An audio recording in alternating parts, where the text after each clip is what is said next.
All right, we're ready, everyone. That's correct. Mueller. Your Ben Joravsky show for Friday, October 4th is moments away. But before we get into that, we need to thank the following unions for sponsoring our program. First up, it's the International Association of Machinists and Aerospace Workers, Local 126 and District 8, the International Brotherhood of Electrical Workers, Local 9, the International Union of Operating Engineers, Local 150, and of course, today's program is brought to you by our good friends at the Chicago Federation of Labor. The Ben Joravsky show starts now.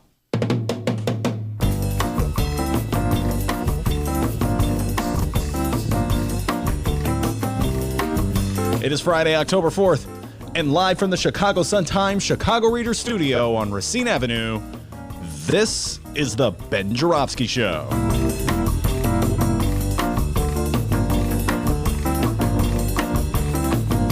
Today on the program, it's another Romano Rundown with Sun-Times editor Ramana Hussain. Congressional candidate Kina Collins will join us. And the Illinois political know-it-alls are back. I repeat, the Illinois political know-it-alls are back. Jacob Kaplan and Dan Pogorzelski. And now your host, also an Illinois political know-it-all, Chicago Reader columnist Ben Joravsky. Hello, everybody. Ben Joravsky here. We're calling this Deja Vu Friday. And here's why. Woke up this morning, thought I had gone back in time. First thing I heard on the radio was a song by the Young Rascals, one of Dennis's favorite groups. Love them. I'm in love with a girl like you. I will now sing it. I'm in love with Anyway, that song is from 1967. I thought I had gone back in time to 1967. Next thing I know, I'm on the phone talking to my dear friend Mick Dumke about this, that, and the other thing. We end up having an argument as to which song is better. Only the Good Die Young or New York State of Mind? Yes, we were debating the great hits of Billy Joel. How about that? Nothing screams old white guys more. No. Nothing screams a loser more than having a debate over Billy Joel. For the record, let me just say this. The only Billy Joel song I still like is New York State of Mind. I love that song.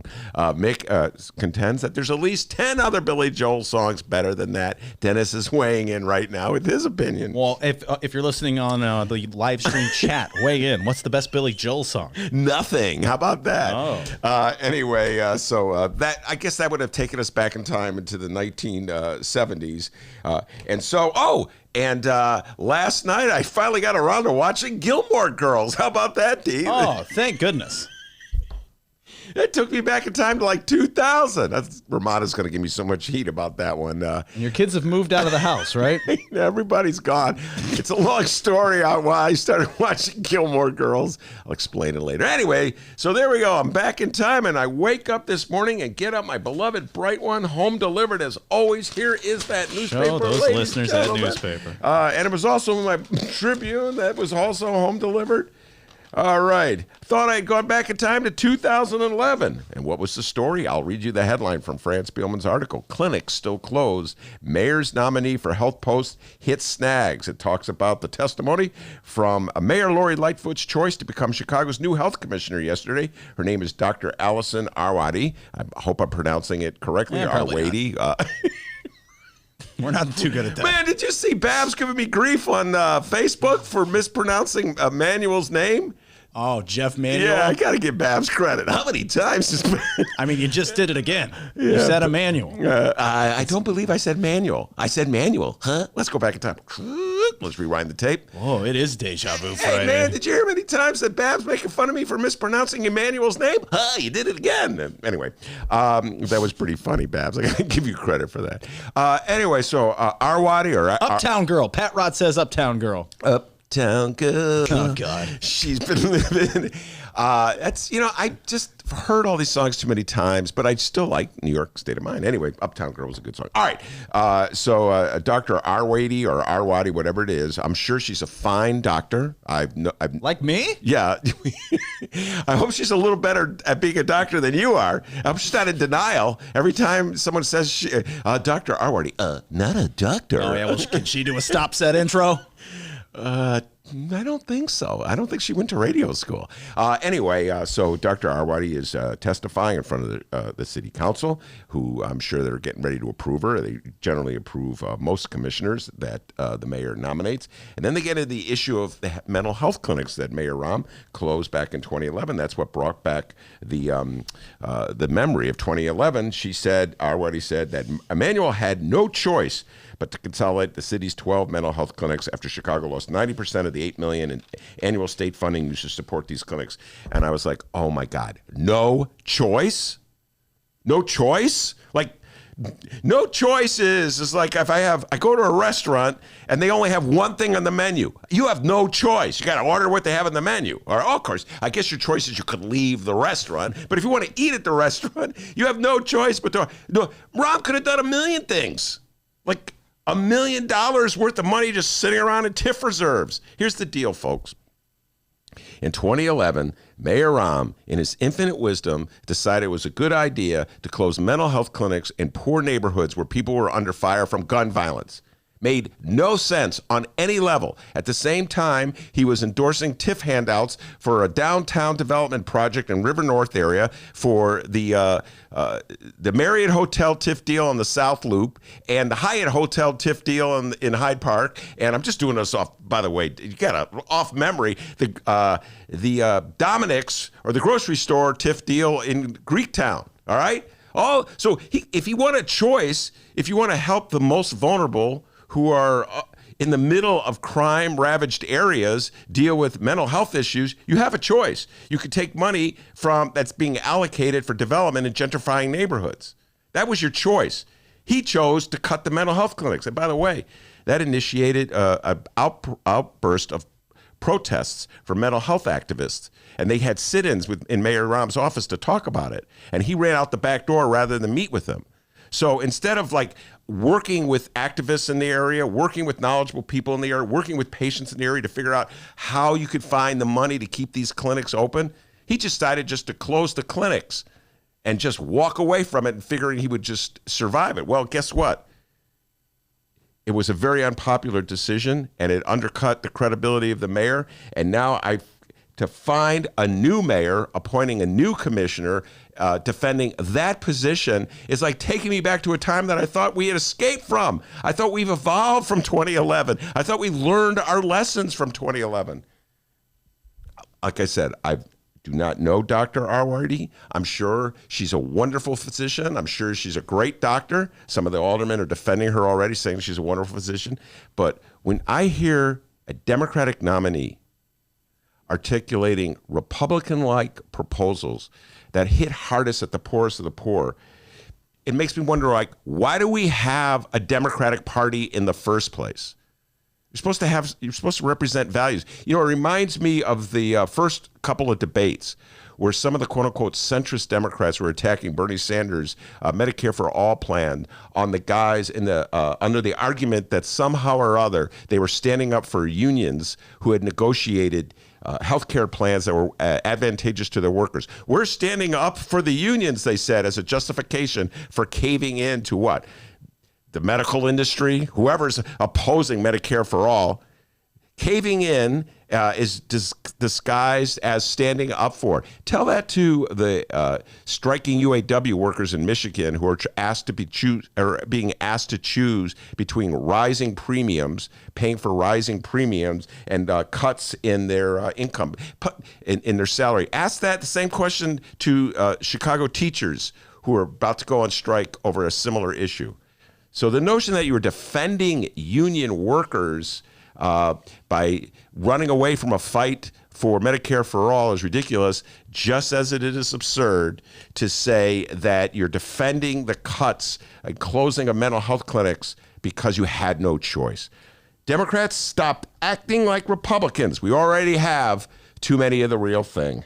We got a great show today, everybody. Ramana Hussein will be here. It's Friday. That means Ramana Rundown, right, Dee? Ramana Rundown every Friday here on the Ben Joravsky Show. Kina Collins, she's running for Congress, the 7th Congressional District. Get her thoughts on all the issues of the day. And, of course, the political know-it-alls will be in here. Jacob Kaplan, Danny Pogorzelski. Pogorzelski's all fired up. over this New York Times article about the taxi industry in the city of Chicago. It broke this morning on the internet. And Danny, he's a youngin', D. He follows his news on the internet. He sent this article to me about the god-awful early hour of 7:30. Were you up at 7:30 this morning? Yes. Oh, you okay? Then you saw it. I, of course, saw it at 9:30, a respectable hour. And I've since read it and ready to talk about that and all the other political issues of the day with the political know-it-alls. But before we get down to that, the young man from Alton, a real doctor of radio. Not at all. With the news. All right, let's do it. Am I right? Okay. Stop tapping the table. Let's unpack the Chicago and/or Illinois news happening this afternoon. Mm-hmm. And don't worry, everybody. Bitt will be riffing more on Mayor Lightfoot and the mental health clinics in moments, all right? But first, we begin with our Illinois governor. Thank you, Illinois. Oh, thank you, J.B. Pritzker. All right, today on J.B. Pritzker's schedule, one event, and that's a visit to the Tinley Park Convention Center to address the Illinois Association of Hispanic State Employees Conference. And it looks like Governor Pritzker has some home improvement ideas in mind, Ben. News came out today that he plans to spruce up the governor's mansion, which leads me to believe that he may have went down some sort of Bob Vila, this old house YouTube rabbit hole while healing at home with that femur injury. You know what I mean? Mm-hmm. You've been there. You've been there before, right, Ben? You're a big home improvement guy.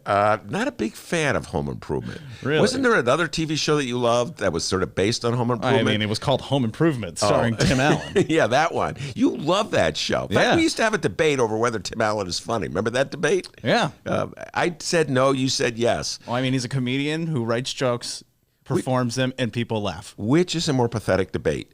You and I debating Tim Allen or Mick Dumpke and I debating Billy Joel? I think they're both equally. I mean, if you ask an elder white guy, they think both of them are fantastic. What would they say? A lizard. Anyway, sir. No, they would not say that. All right. But by the way, for all of our Generation Z listeners out there, Bob Vila was a wildly popular home improvement television show host in the 80s, 90s, and parts of the early 2000s. So he had a tool belt. There you go. Right. So big home improvement guy, this host of ours is. So yeah, Pritzker's remodeling the governor's mansion. And when you've read as many stories about this guy as I have, well, here's the part that comes as no surprise whatsoever. J.B. Pritzker is paying millions of his own money for the renovations. Yes, he is. Can I make a point here? Yeah. All right, I just want to say something. Are you basing this on Tina Svandelis' article in the Sun-Times? Yes, I am. Can I just say what a great article that was? It was funny. She got a couple digs in there. It was pretty funny, the stuff in that article. Springfield fixer-upper, Pritzker digs deep to doll up Governor Diggs. I urge everybody to read it. Okay, now go back to what you were saying. According to the Chicago Sun-Times, Tina Svandelis, in a Sun-Times analysis, he's dropping $850,000 from his own pockets to renovate the mansion in Springfield. That cranks up the tally of personal funds he has used to cover government expenses, including doubling some salaries and paying for other renovations, to at least $3.45 million. Ben, any home renovation projects in mind at the house?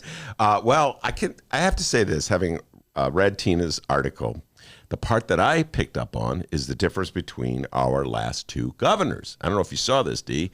Of course, we have our last two governors have been billionaires. J.B. Pritzker, the current governor, a Democrat, and Bruce Rauner, the previous governor, a Republican. Remember him, D? Bruce Rauner? Yes, that's billion with a B. Thank you, Lori Lightfoot, for clarifying that. That's billion with a B, which rhymes with P, which stands for pool. Anyway, Bruce Rauner also initiated his own fix-up of the governor's mansion, only he did a fundraiser. How about that for cheap? Huh? You're a billionaire. You had to go fund. I'll lead off with a contribution of $1,000 if the rest of you kick in $1 million. Not a bad Rauner impression. Yeah, thank you. Wow, that's coming from you. That's a great compliment. You're welcome. Meanwhile, J.B. Pritzker just pays for it himself. Come on, Rauner, don't be cheap. You know, J.B. Pritzker didn't do, I'll kick in the first $5,000 if the rest of you suckers come in with $1 million too. That's like how you're talking to Rauner like he's listening. He is long gone. He is not. Rauner's so cheap, man. Come on.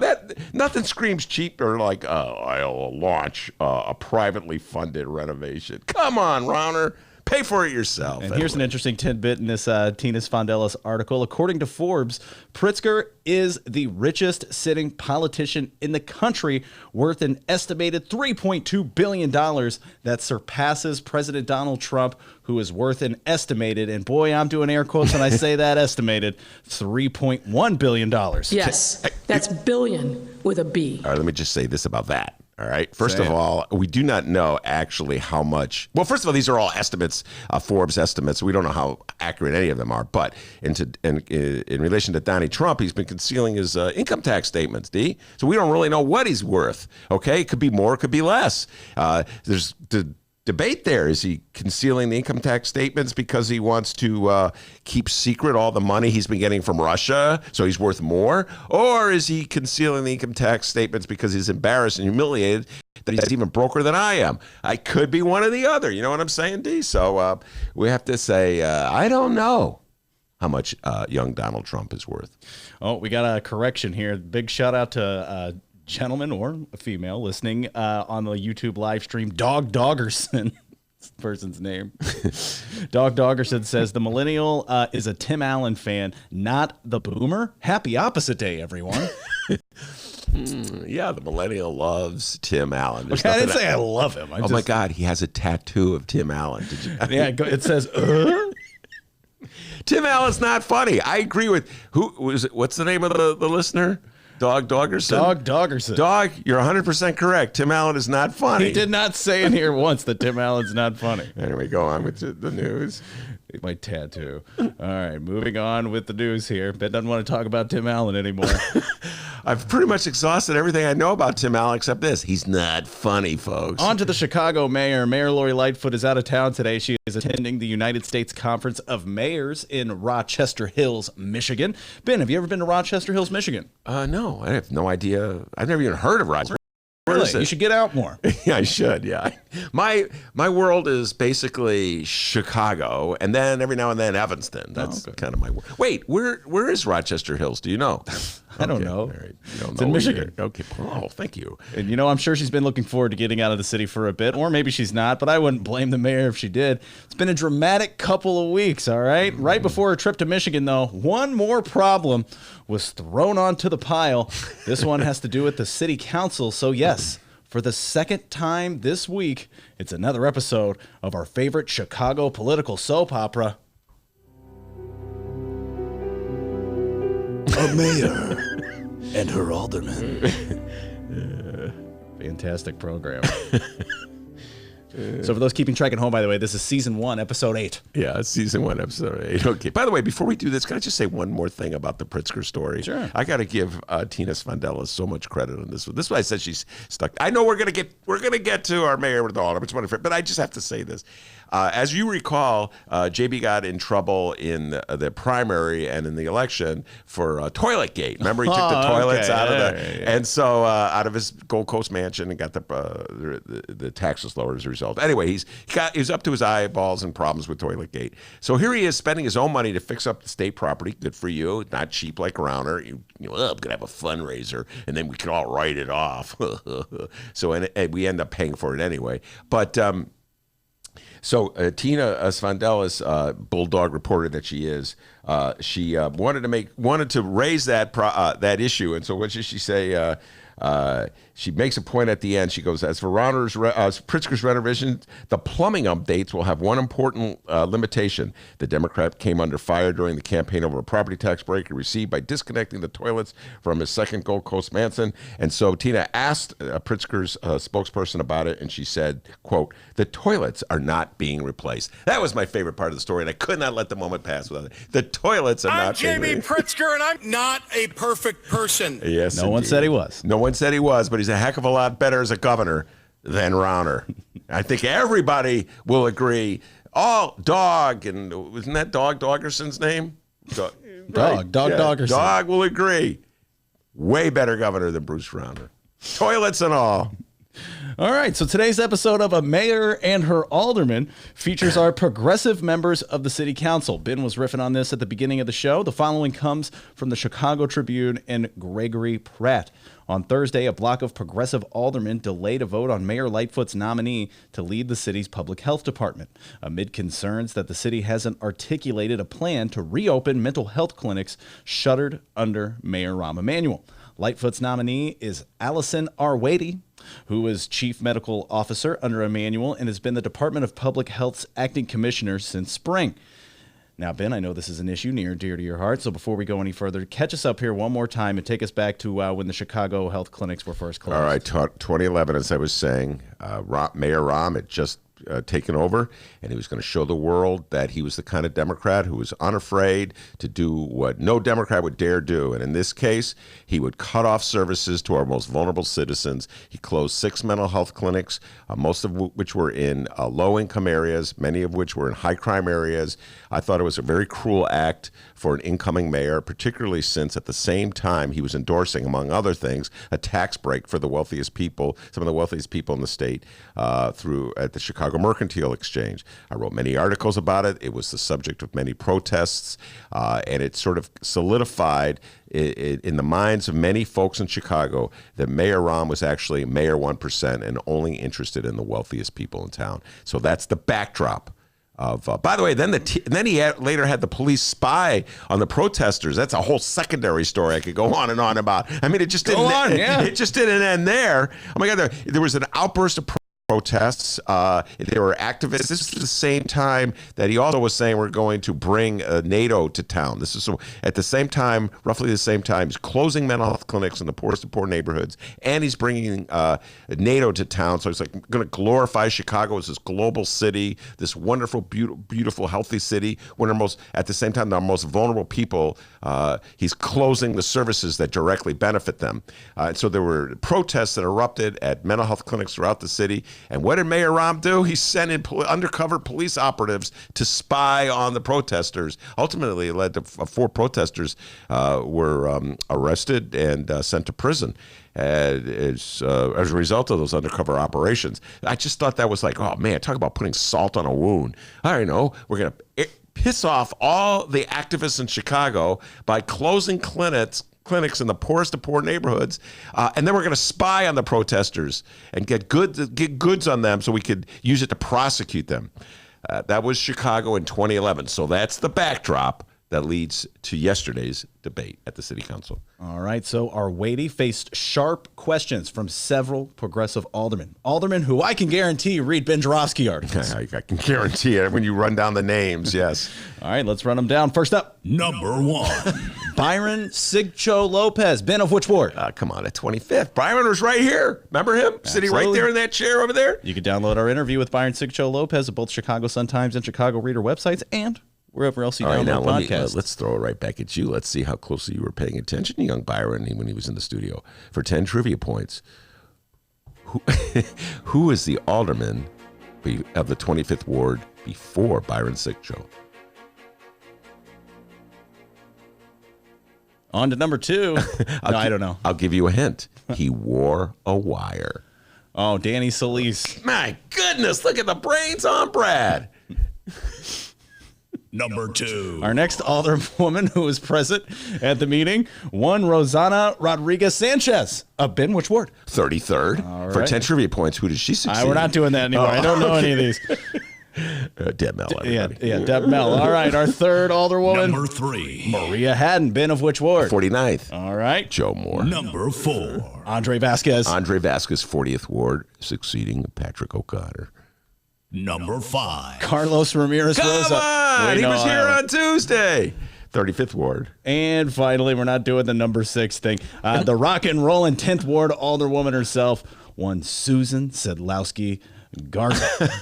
Wait, I like the little, it's number 6. All of them said that they were concerned about the shuttered mental health clinics and other issues, but Arwady did not back away from her past defense of the closures and suggested that Emanuel made the right choice. Ben Joravsky, we now go to you. I've worked with you long enough to know the answer, but I'm going to play along here. Ben Joravsky, did Rahm Emanuel make the right choice, or is there a better choice? Yes, I already talked about it. He made the wrong choice. The right choice is to find the money to keep the clinics open and to let people know that those clinics are there, and to do an outreach effort, maybe encourage people to go get the help they need. I mean, it's not always easy for people to seek mental health therapy. It's a kind of touchy subject among many people. People don't like to talk about it when they go to a therapist. I appreciate we had a guest here the other day. I'm not going to name names. It was very funny. When he came to the studio, said he had just gone to a therapist. So I appreciate when people go. Everybody needs some help. Life is tough. Life is a struggle. It's particularly tough in high crime areas where you're under siege.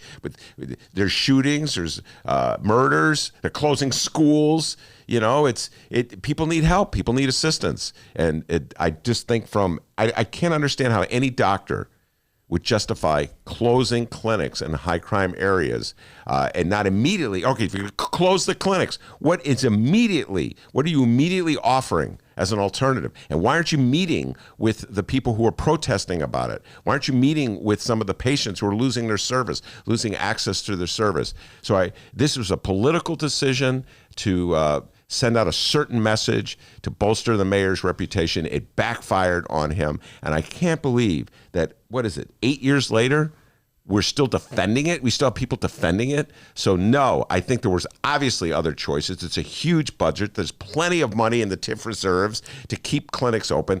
It was a decision to close them. It was not like they had no choice. And to say that there was a choice is sort of reinventing history.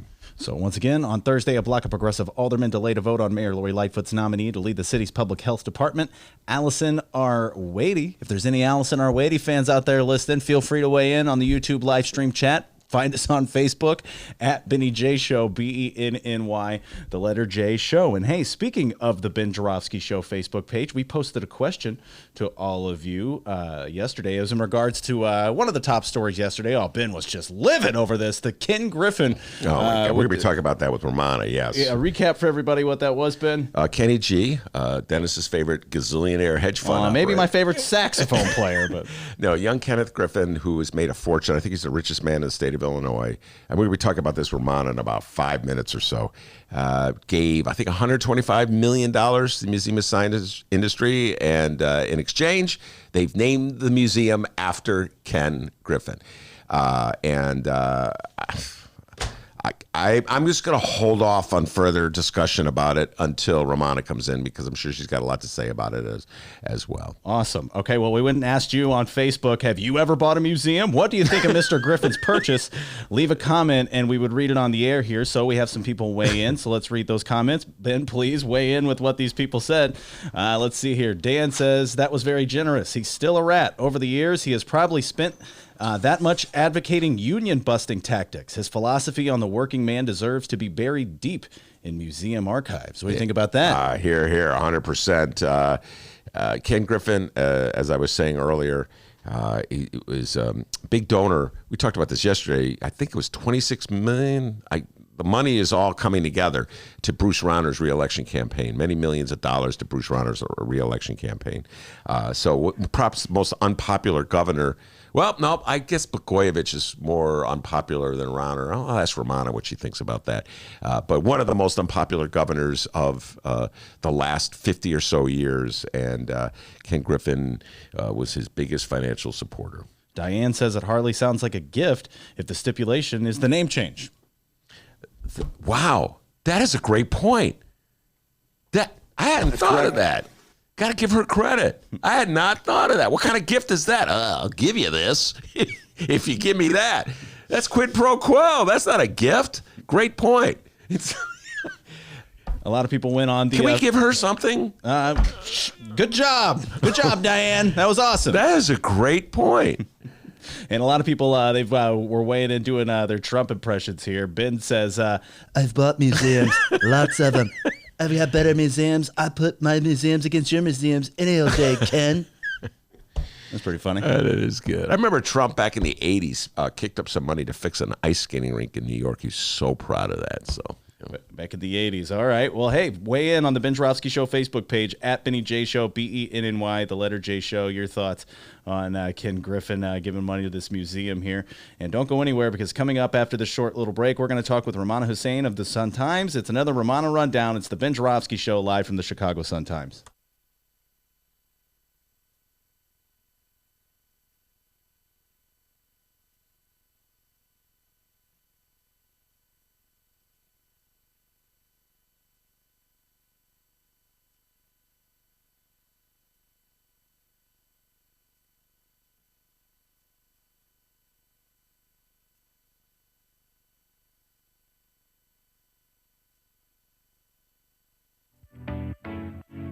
Attention Chicago innovators and creators, 2019 Chicago Ideas Week is coming soon. October 12th through the 17th, this annual Ideas Festival is back, and it's the largest, most affordable Ideas Festival of its kind. They bring in hundreds of thought leaders from around the globe and some local to share ideas and spark action all across Chicago. To get a better idea of what to expect, here's a bit of audio from last year's Chicago Ideas Week with special guest and Chicago comedian Cameron Esposito. Everything that I have ever tried to do has had two motivations. One is I really do believe in trying to create social change, and then the other one is I'm scared and alone too, so I would like for you to join me. You know, every job that I have, I try to make sure to hold the door open. That's like my motto for like, if I get through, you're coming with me, and I believe in that wholeheartedly, and especially if I have more privilege than you, like I'm holding the door open for you even wider. October 12th through the 17th, it's 2019 Chicago Ideas Week.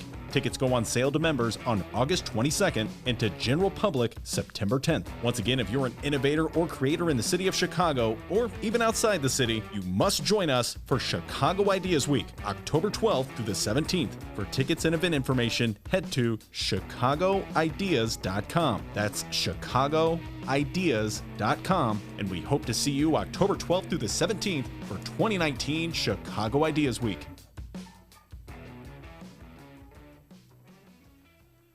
Hey, podcast fans, I mean, that must be you if you're listening right now. The team at the Chicago Sun-Times have a new show to add to your listening lineup, especially if you like football. This football season, get the inside scoop on the Chicago Bears with Hallis Intrigue. It's the latest podcast from the Chicago Sun-Times. Tune in to hear Sun-Times sports reporters and Bears experts provide insight, analyze the day's big story, stay informed this football season.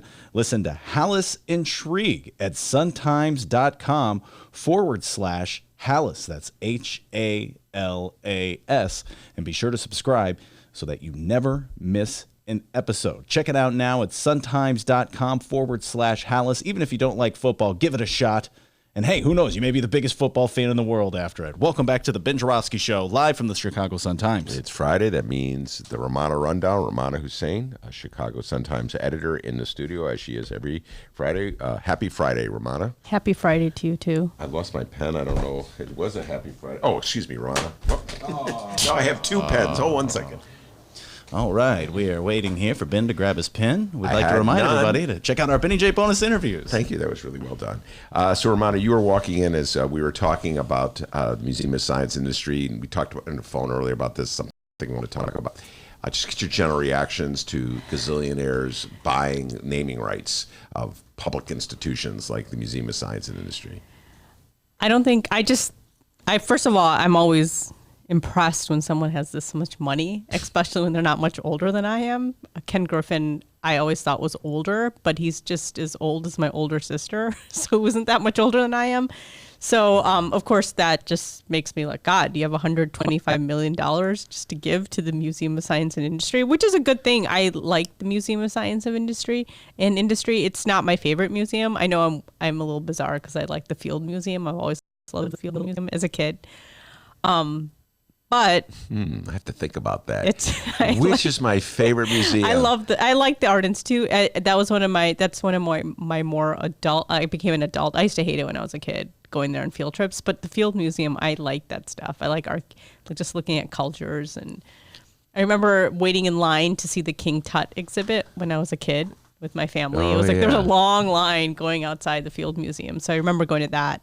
Remember that one? It was really Yeah, hot. it was really hyped. And then I ended up going to Egypt years later, and I saw it in Cairo. So And there was probably no line. no line, Yeah. no line. But I just remember standing outside. My grandma from India was with us, and we're all waiting outside to see this exhibit. It was such a big deal. But I'm just saying that I really like the Field Museum. I do like the Museum of Science and Industry. I think they had really cool things. I remember going there, and then they had this like little coal mine exhibit Yes, the where coal all mine, the yeah. kids. I remember going there as a kid. But anyway, I just think fine, he gave a lot of money. I just don't understand the name change.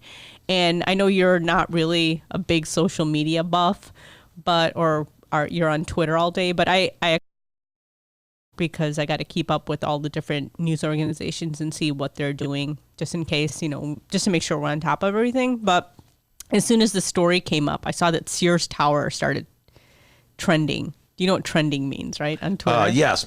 Trending on Twitter means that a lot of people are Talking about well, not literally talking. They're tweeting about it. Yeah, tweeting about it. So all of a sudden, as soon as we posted that story and other organizations started posting the story about the Museum of Science and Industry going to be called Ken Griffin Museum of Science and Industry, Sears Tower started trending. And then a few minutes later, then Museum of Science and Industry started trending.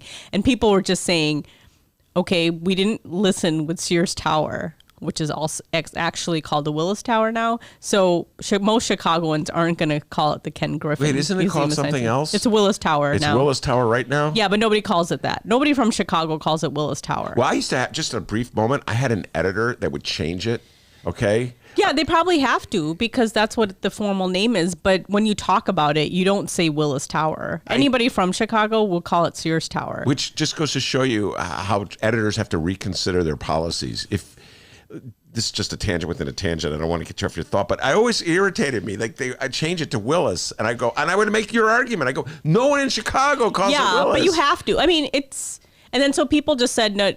They're like nobody ever learns because nobody ever calls it Willis Tower. People call it Sears Tower. Like someone like my mom doesn't even know that it was the name change happened, so she'll still call it Sears Tower. I'm with your mom. But and then so people are just giving the example of like Marshall Field and Macy's. Although I can never call Macy's Marshall Fields because I don't think it's a Marshall Fields. I think it's completely different. So you call it Macy's. I do, but I for the longest time I refused to go into Macy's because I was so mad That they changed Marshall. that they took over and got no more Marshall Fields because I thought that was such a Chicago institution. But then my younger sister ended up getting a job for a designer inside that had a little store inside Macy's, and then we started getting all these discounts, and then I started going to Macy's. There you go. There went that boycott. So I mean, I go in there, but I just don't think it's comparable to Marshall Field. So I can't go with that. But then people mention Comiskey Park.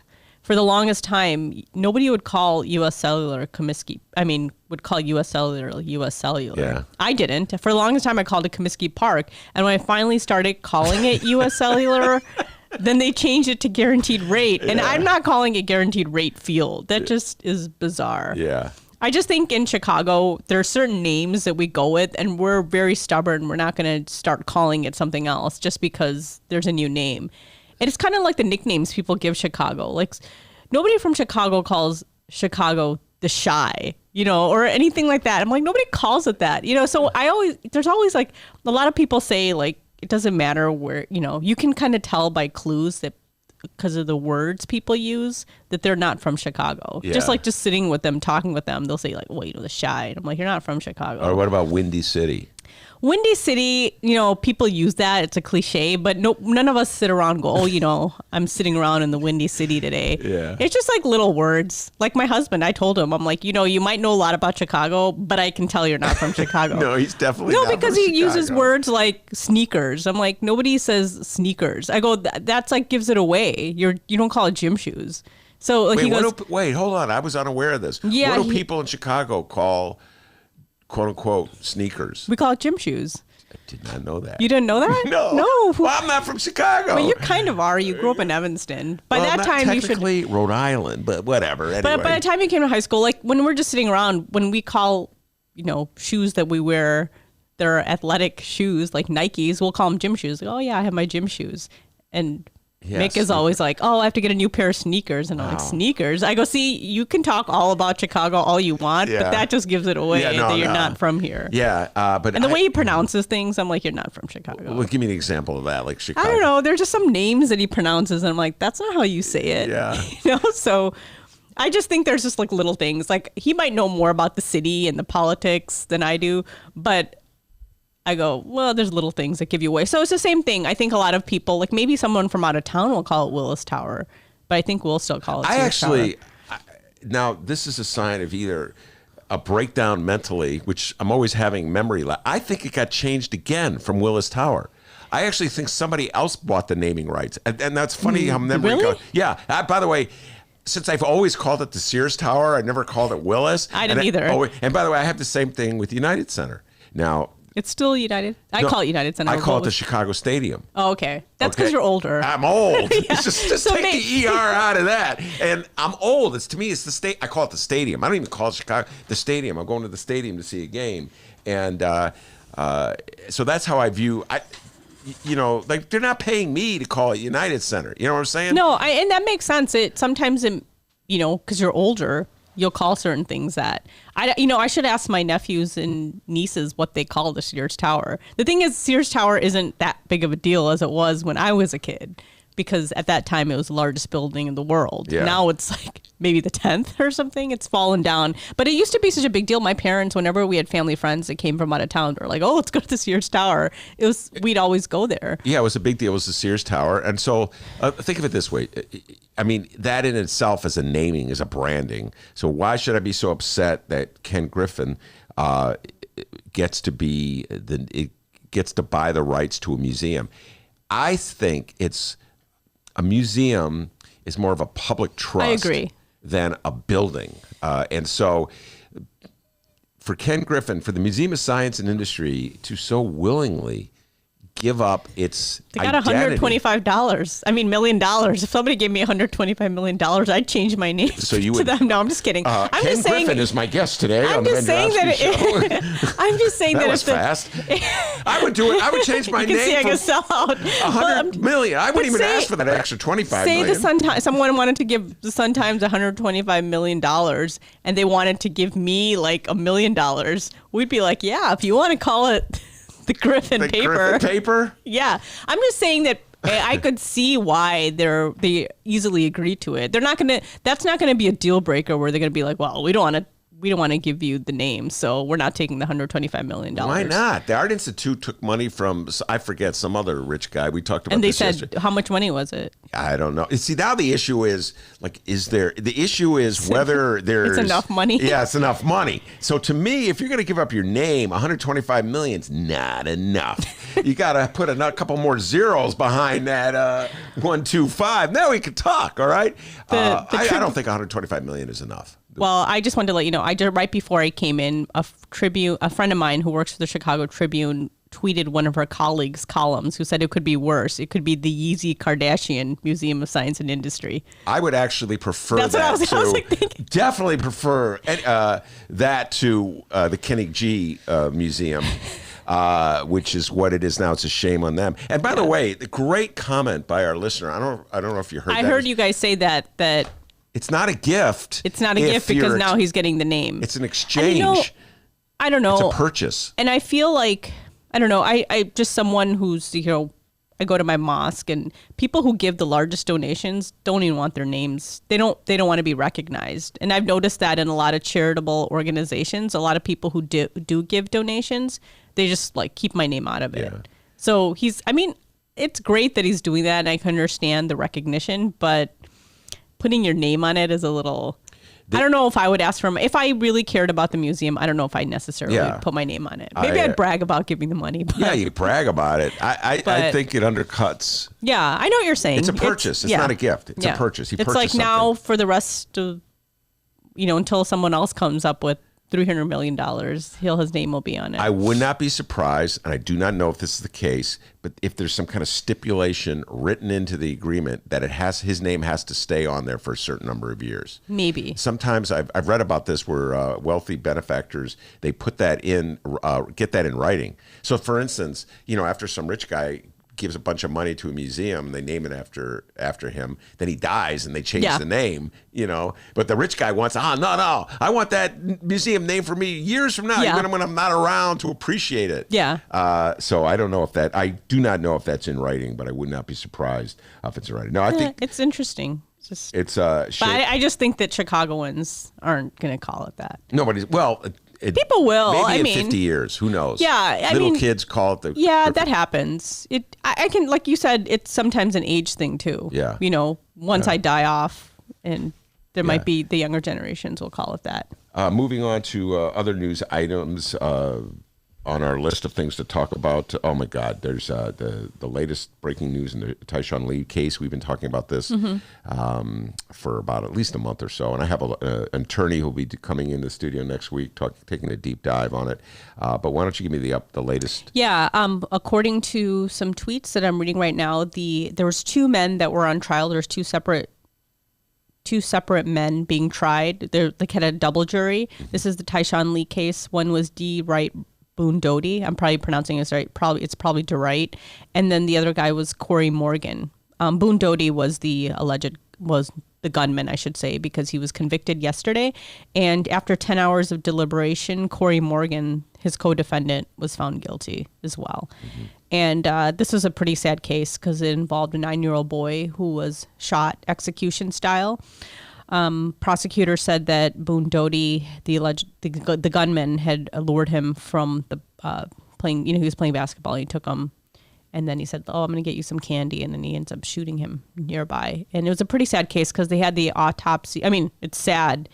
And then, just hearing about, I didn't know this detail that came out when the medical examiner testified this week, is that he had a couple of injuries on his face, and it came from his hand, putting his hand up to his face because it was like a defensive, movement. So just sad thinking about a 9-year-old kid having to have a gun in his face, deflecting. So it's just a very depressing story because these men were taking revenge on another gang-related murder that happened a few weeks before. And Corey Morgan, the guy that just was convicted by the second jury, his brother had died in that, and his mother that shooting. Yeah, so. It's just sort of like another level of insanity in the city of Chicago, and it's one of these stories that just it's hard to even reconcile with. It's hard to even justify or figure it out, come to terms with it. Mm-hmm. It's just there's these individual stories, and you don't know how significant they are in terms of the city as a whole. Yeah. But they're just so shocking and upsetting that it kind of undercut any kind of. It just undercuts the your spirit, if you will, and being a Chicagoan, living in a city where this kind of madness occurs. And as an aside story to it, there was an article that Andy Grimm wrote in the paper. Andy Grimm, the Chicago Sun-Times criminal justice reporter, inherited the beat from Romana, I might say. Mm-hmm.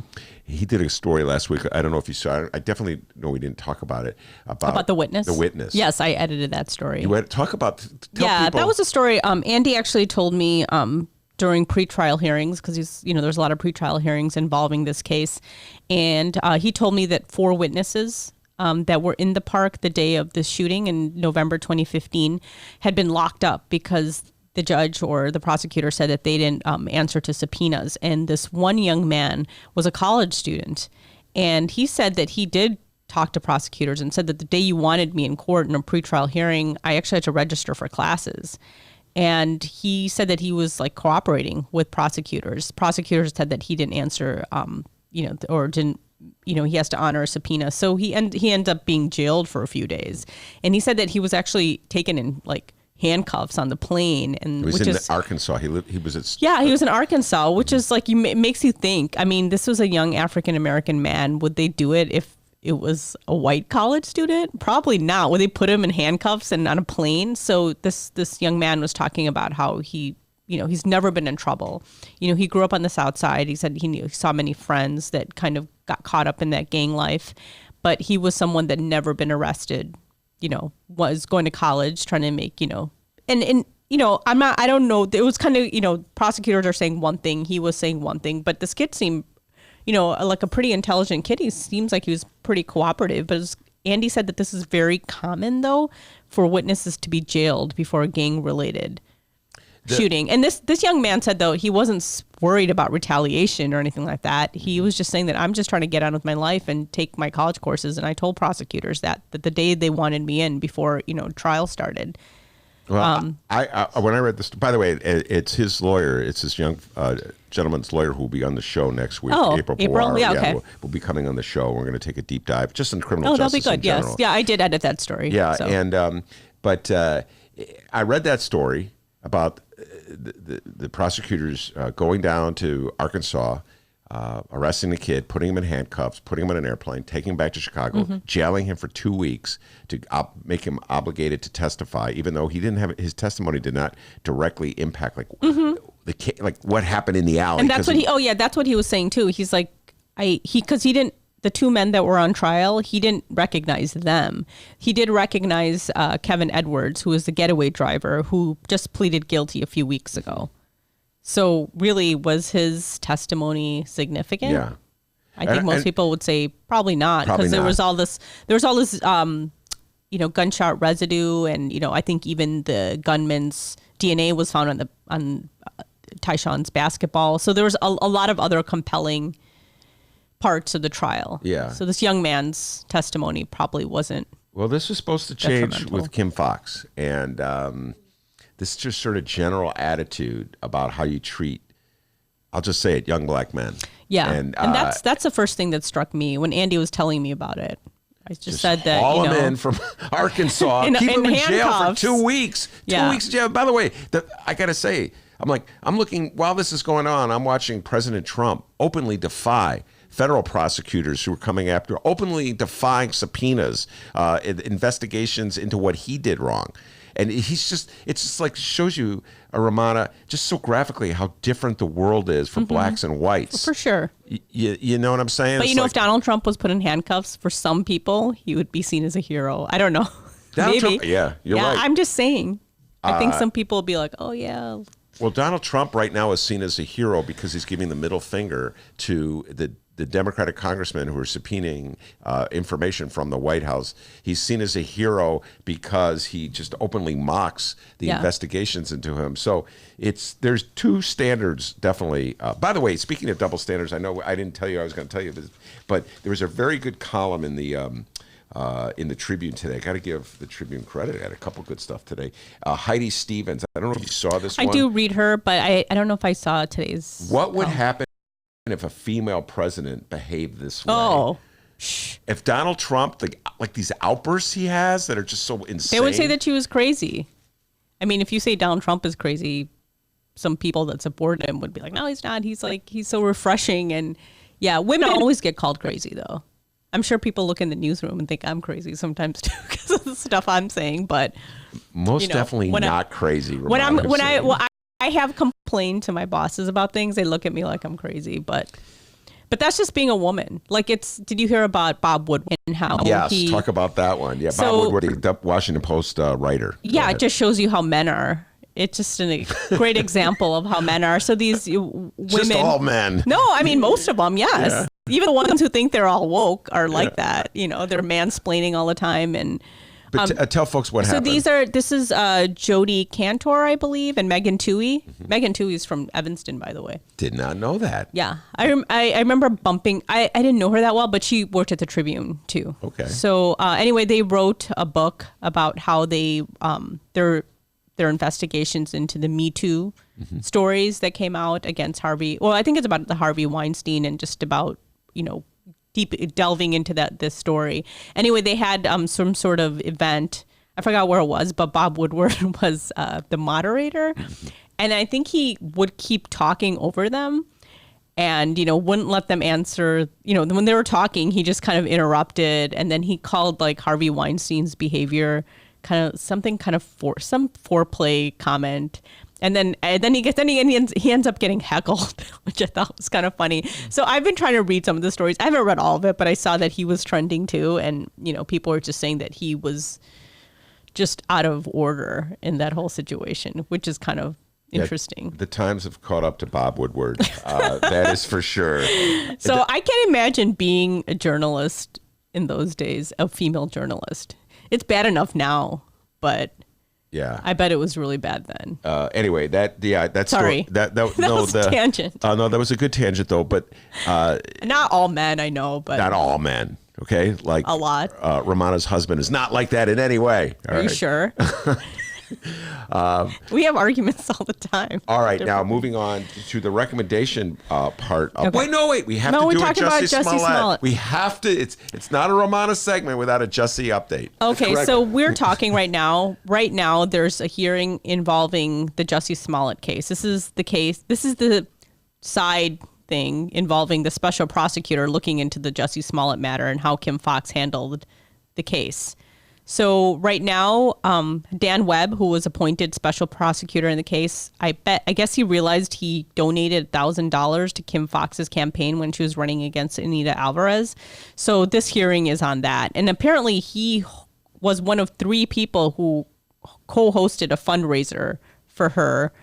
And I think he said that, I don't know if he was quoted in our story, but maybe someone from his law firm said that, usually someone asks him to donate, and unless he really objects to that person, he'll just write a check. So he said he doesn't remember, which I guess, I don't know how you can't remember co-hosting something or having your name on it, but he didn't go to that event, and he doesn't remember, or I think he might have recalled that he got this $1,000 check, or Kim Foxx's office called him. So there's a hearing on that right now. So that's the latest on the Jussie Smollett case. And I know you wanted to talk about how Donald Trump Jr. Donnie baby. But before we lose that Dan Webb story, when I read the article about how Dan Webb couldn't remember or couldn't recall giving the donation, it exposed me to a world of fundraising that obviously I'm not privy to, being a broke reporter. And you can't, and you're not supposed to. I'm not supposed to anyway. Although some candidates have actually asked me. I'm like, dude, I can't give you money. I know. But it's just the world. Think about this. It's a corporate law firm. A lot of wealthy lawyers, and one lawyer knows Kim Foxx or has some connection to Kim Foxx, and so he's just going around asking all the other lawyers to kick into the kitty. And they apparently there's like a message that beams out, like, this is good for this law firm. If we kick in some money for Kim Foxx, she gets elected. Who knows down the road? It's a good thing to do. And so it opened my eyes to how corporate Chicago responds to an election. It's just like someone passes the hat. All right, if you say so, I'll kick in. And then when you go back, speaking of your husband, this is Mick Dumke's specialty. When he goes through the campaign finance records, he's really good at picking out which law firms, you know what I'm saying? It's not just Mick. Danny Mahopoulos is really good at this too. And Tim Novak, these are like 3 reporters I think about this. They know which law firms, so that you could tell like when the hat was passed. Yeah. You get what I'm saying? And it's just a way of reinforcing incumbency and the know who you know aspect of Chicago. Yeah, so it's interesting. I don't know what happened. I mean, it's happening right now, and I'll probably know more once I leave this show. Yeah, so. and for Dan Webb's perspective, well, that's just how Chicago works. I was going to say for him, that's probably like 25 cents. Yeah, it's he's like, oh yeah. It's the equivalent of Ken Griffin giving $125 million and getting a museum named after. Maybe 26 in California will be named after Dan Webb. By the way, what is the equivalent for us of $125 million? For a journalist? Yeah, for a broke journalist, it's like $100. No, I would give $100 to the art museum if they called it the Betty J Art Museum. Are you kidding? Good. All right. The other thing is Jussie Smollett. This is unbelievable. He's become just a national symbol of wretchedness for liberals. And Donnie Trump Jr., baby Trump, was trying to divert attention from a very legitimate congressional investigation into the nastiness that his father is up to. We're going to talk about this with Kina in a little while.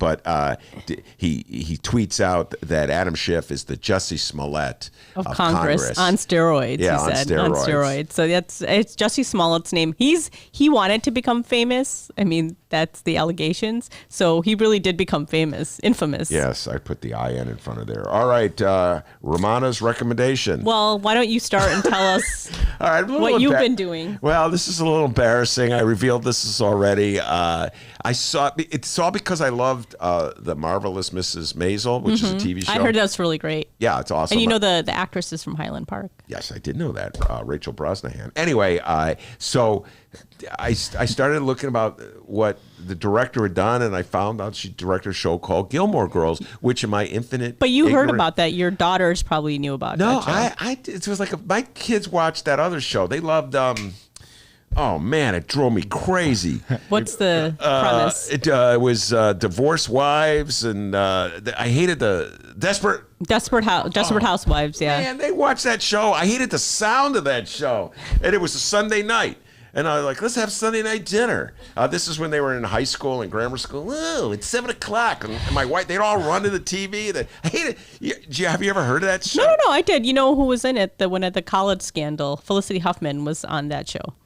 How do you know this stuff? Because for 10 trivia points, also in it was... Eva Longoria, Terry Hatcher, and then the Marsha Cross. All right. She used to be in... Melrose Place. That's why I knew that. Wow, you know your stuff. All right, for 20. Well, I never watched that show, but But you know incredible amounts of trivia. Yeah, I know a lot of bad pop culture stuff. All right, in the category of pop culture, for 10 trivia points, who did Eva Longoria date? The basketball player. I do not believe that constitutes a correct answer. Kina Collins? Very Parker. good. Tony Parker, the pride and joy of France. But his father, Billy Parker, played on the south side at Leo High School. Anyway, I the didn't things know I that. know, yeah. Only But anyway, Gilmore... I knew it was Anyway, Tony Gilmore Parker. Girls. I just forgot his name. So I started watching it. I can't believe I was looking back. My wife's like, "What are you watching?" And Well, who's It your doesn't- favorite Gilmore girl? I don't know their names. So there's a mom and There's a mom and daughter. a daughter, but I like the mom. Oh, okay. Sassy thing there. You know what I mean? So the mom had her daughter when she was like 16, 17, Yeah. really young. So we're more like sisters. You know a God. lot about the Gilmore Girls. No, because it was really popular. I Did you never watch watched it? it. No, I never watched it, but I know I gave stuff away by telling you that there was a reboot that happened a few years you ago. gave it all away. And I actually. but don't- no, that's because a lot of women were complaining because the daughter becomes a journalist, and they said it was really fake. Every time there's a female journalist portrayed in pop culture, all women who are journalists get mad because it's very fake. It's very fake. But anyway, I'm surprised that you're watching that because I don't know any man who would admit that they were watching Gilmore Girls. It was a very popular show when it came out. I think a lot of adults liked it too, but I never heard of any man who liked it. Well, it opens. A lot with, of women.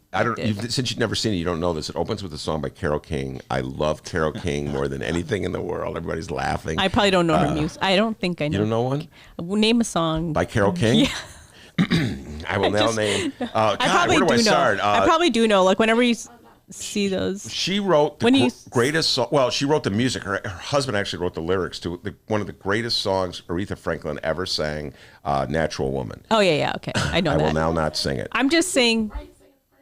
Yeah. No, she did not write. Burt Bacharach and Hal David. But she's saying it probably. I know her version. No, she did not Oh, she sing. didn't? Same Oh. Say a Little Prayer was originally a hit for. God, this is my wheelhouse. We're talking about 70s pop. Dionne Warwick, and then Aretha Franklin's the best version. I think Kina Collins agrees with me 100%. Aretha Franklin's Tapestry, yeah. Anyway, so that's Carole King, but it opens with the Carole King song. I love always Carole see, King, like, I so hear of whatever. Carole King whenever they show those infomercials for like 70s music. So that's what I know. Oh, do I feel old? Hey, 70s hipsters, how about Carole King? Okay. So, but anyway, you like it so Yeah, far? I like it. I got to Yeah. Don't let that get around. So that's well, you're saying it on on air. So, Oh, yeah, but I right. don't know. We still have to see The Hustlers. I know we're both tardy on that. The Joker came out, which is kind of interesting. The Tribune only gave it like a half a star. I've been hearing a lot of, the movie's not as good as Joaquin Phoenix, who's a really good actor. But there's been a lot of criticism. The director, I forgot his name. Is it Todd Phillips? Yes, very good. Anyway, you had heard what the comments he made recently about how he can't make comedies anymore because, there's too much of a woke culture and he'd be criticized. So he has to make serious movies. So everybody's been ripping on him. And, there's been also commentary on like the Joker and how he's like all these crazy white men who go up and end up becoming like criminals, and they're just saying that it's just a representative of these crazy white guys. I don't know. I'm interested in seeing it just because I think Joaquin Phoenix is a good actor, and it looks more interesting than the average superhero type movie. I gotta admit, I have no interest in seeing it at all. But I definitely will see Hustlers, and I'm really, for down the road, really excited, speaking of old white men, about The Irishman. Oh, is God. 3.5 You know, it's really hour funny because Mick mentioned that yesterday, and he goes, I can't wait till that comes out. And I go, how many movies do we have to watch about Irish and Italian gangsters? I'm so tired. I mean, no offense, I like those movies, but like, and then he goes, oh, we just watched, he's talking about the Indian series that he ended up liking. He goes, we just watched a show about Indian gangsters. I'm like, yeah, that was made in India. I'm talking about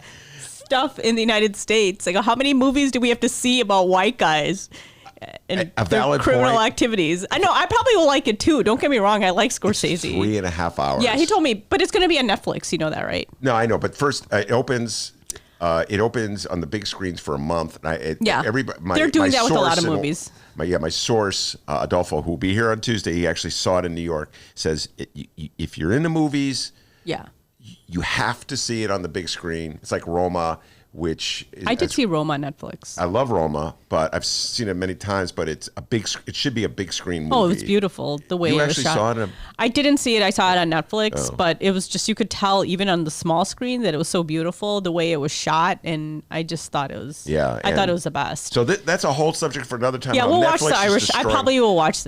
Mick's like, fine, I'll watch it by myself. I'm like, first of all, I watch more movies and shows by myself because you don't want to watch them, but I probably will watch that. I told him, I go, I'm going to watch that with you. No, we're going to have a discussion. That's definitely one. It was just a side note. We're going to bring back a group to have a break. We broke down Once Upon a Time in Hollywood. We definitely do The Irishman. Oh, yeah.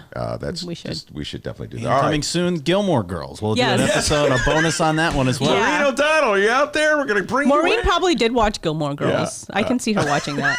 No, I'm just saying, we talk about shows and movies all the time. Listen, what can I say? I love the Gilmore Girls. His favorite character, Mother Gilmore, apparently. No, there is a Mother Gilmore, but she's... they're rich, right? Yeah, her family's rich. I'll give you more updates on the Gilmore Girls next week. Romana Hussein, great job as always. Got Kina Collins sitting on deck. We're going to bring her on when we return.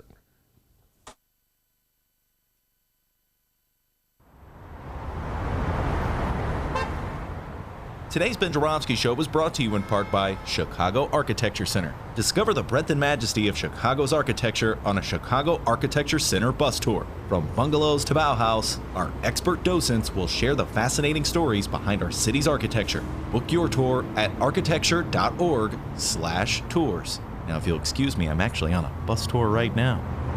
Oh my, look at that wonderful piece of architecture. Get a special discount for Illinois residents from July 15th to August 15th. All Illinois residents get 50% off select walking tours. Visit architecture.org/IL-resident. This little light of mine, I'm going to let it shine.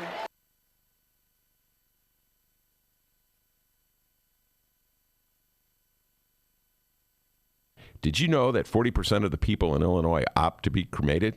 Well, it's true. And Chicagoland Cremation Options honors their wishes by providing cremation services directly to the general public. Chicagoland Cremation Options provides an affordable, ethical, and easy cremation arrangement, whether in person or online. Save thousands and streamline the directly to Chicagoland Cremation Options. It's a family-owned business operated by my good friend, Douglas Klein. Here's how you reach them. ChicagolandCremationOptions.com. One more time. ChicagolandCremationOptions.com.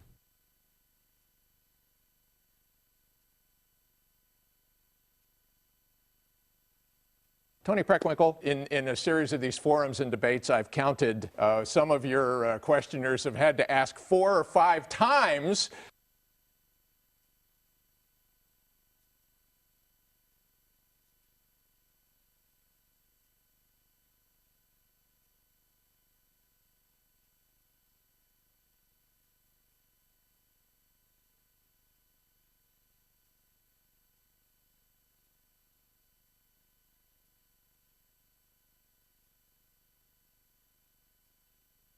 All right, everybody. Hour number 2 of your Ben Joravsky Show, apparently brought to you by Billy Joel and the Gilmore Girls. You never know what you're going to hear on the Ben Joravsky Show. Hour number 2 of the program is just moments away. But before we get into that, we need to thank the following unions for jumping on board and sponsoring our program. First up, it's the International Association of Machinists and Aerospace Workers, Local 126 in District 8, the International Brotherhood of Electrical Workers, Local 9, the International Union of Operating Engineers, Local 150, and of course, today's show is brought to you by our good friends at the Chicago Federation of Labor. Hour number 2. Let's go.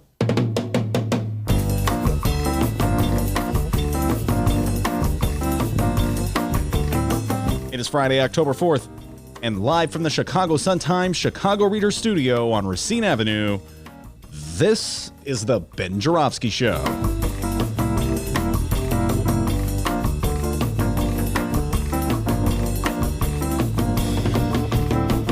In this hour of the program, we welcome congressional candidate Kina Collins, and it's the return of the Illinois political know-it-alls, Jacob Kaplan and Dan Pogorzelski.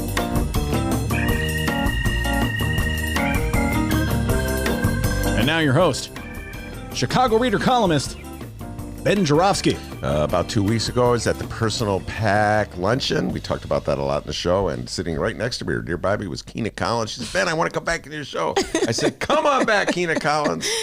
So here you are. Welcome back. Thank you. Thank you for having me on again. It's always great to be here. And as we said earlier, Kina Collins is a candidate for Congress in the 7th Congressional District. The incumbent is Danny Davis. He's been the incumbent there since, I want to say... 22 years. Wow. Okay. Thank you. 22 years. 22 years? You sure about that? Yeah, 22 you would years know. because he was a city alderman, then he became a commissioner, and then he became a congressperson. All right. So he was just in the political scene for a long time. He was in political. So you got an update for me on that? Yeah, before we get going here, just some quick updates. First off, we got people weighing in on the YouTube live stream. Boy, Doug Doggerson is his name, and he's never weighed in before, and I'm glad he is. Doug Doggerson says, boy, I never thought I'd find myself listening to a Gilmore Girls podcast. Sorry, dog. By the way, his nickname? Double D. Double D. Doug Doggerson. Coming up a little later, everybody, some Gilmore Girls trivia. Do not worry, but we do have actual news to talk about here. This is some national news here. A 2020 presidential candidate update. Candidate Elizabeth Warren. She's had a hell of a week here. She has raised, this is the news here, she's raised over $24.6 million over the past 3 months, relying largely on a massive small donor operation to solidify her status as a leading contender for the 2020 presidential nomination. The Massachusetts Senator Hall announced on Friday is just less than $25.3 million. Her chief liberal rival, Mr. $27 himself, the one and only Bernie Sanders, Vermont, he posted during the third quarter. So there you are, $24.6 million raised by Liz Warren. Liz Warren, she's on. You know what, Kina, from the last time in the show, I just honestly cannot remember. Are you supporting Elizabeth Warren, Bernie Sanders, or are you not supporting anybody in this race? I still think it's very early, but my top two are Elizabeth Warren and Bernie. That's what my memory was. Yeah. And you have to, and of course, Bernie had the operation on Tuesday. Yes. Apparently, he's doing fine. He says, anyway, so we were talking about you're running in the 7th Congressional. Danny Davis has been the incumbent since 1997. Is that right? And this traditionally was a West Side district, and this is something that you want to talk about, how the district has changed, let's say, since way back when in the 60s and the 70s, and in the 80s and the 90s. There was an article that appeared, I can't remember where it appeared, but it talked about the advantages that some of the candidates may have due to racial identity. And you said, Ben, I have to talk about this, so feel free, go ahead. Yeah, so the article was a political article, and essentially the argument that was being made was that, well, the wording was wrong in my opinion, because it said West Loop and the Loop have transformed the Illinois 7th Congressional District.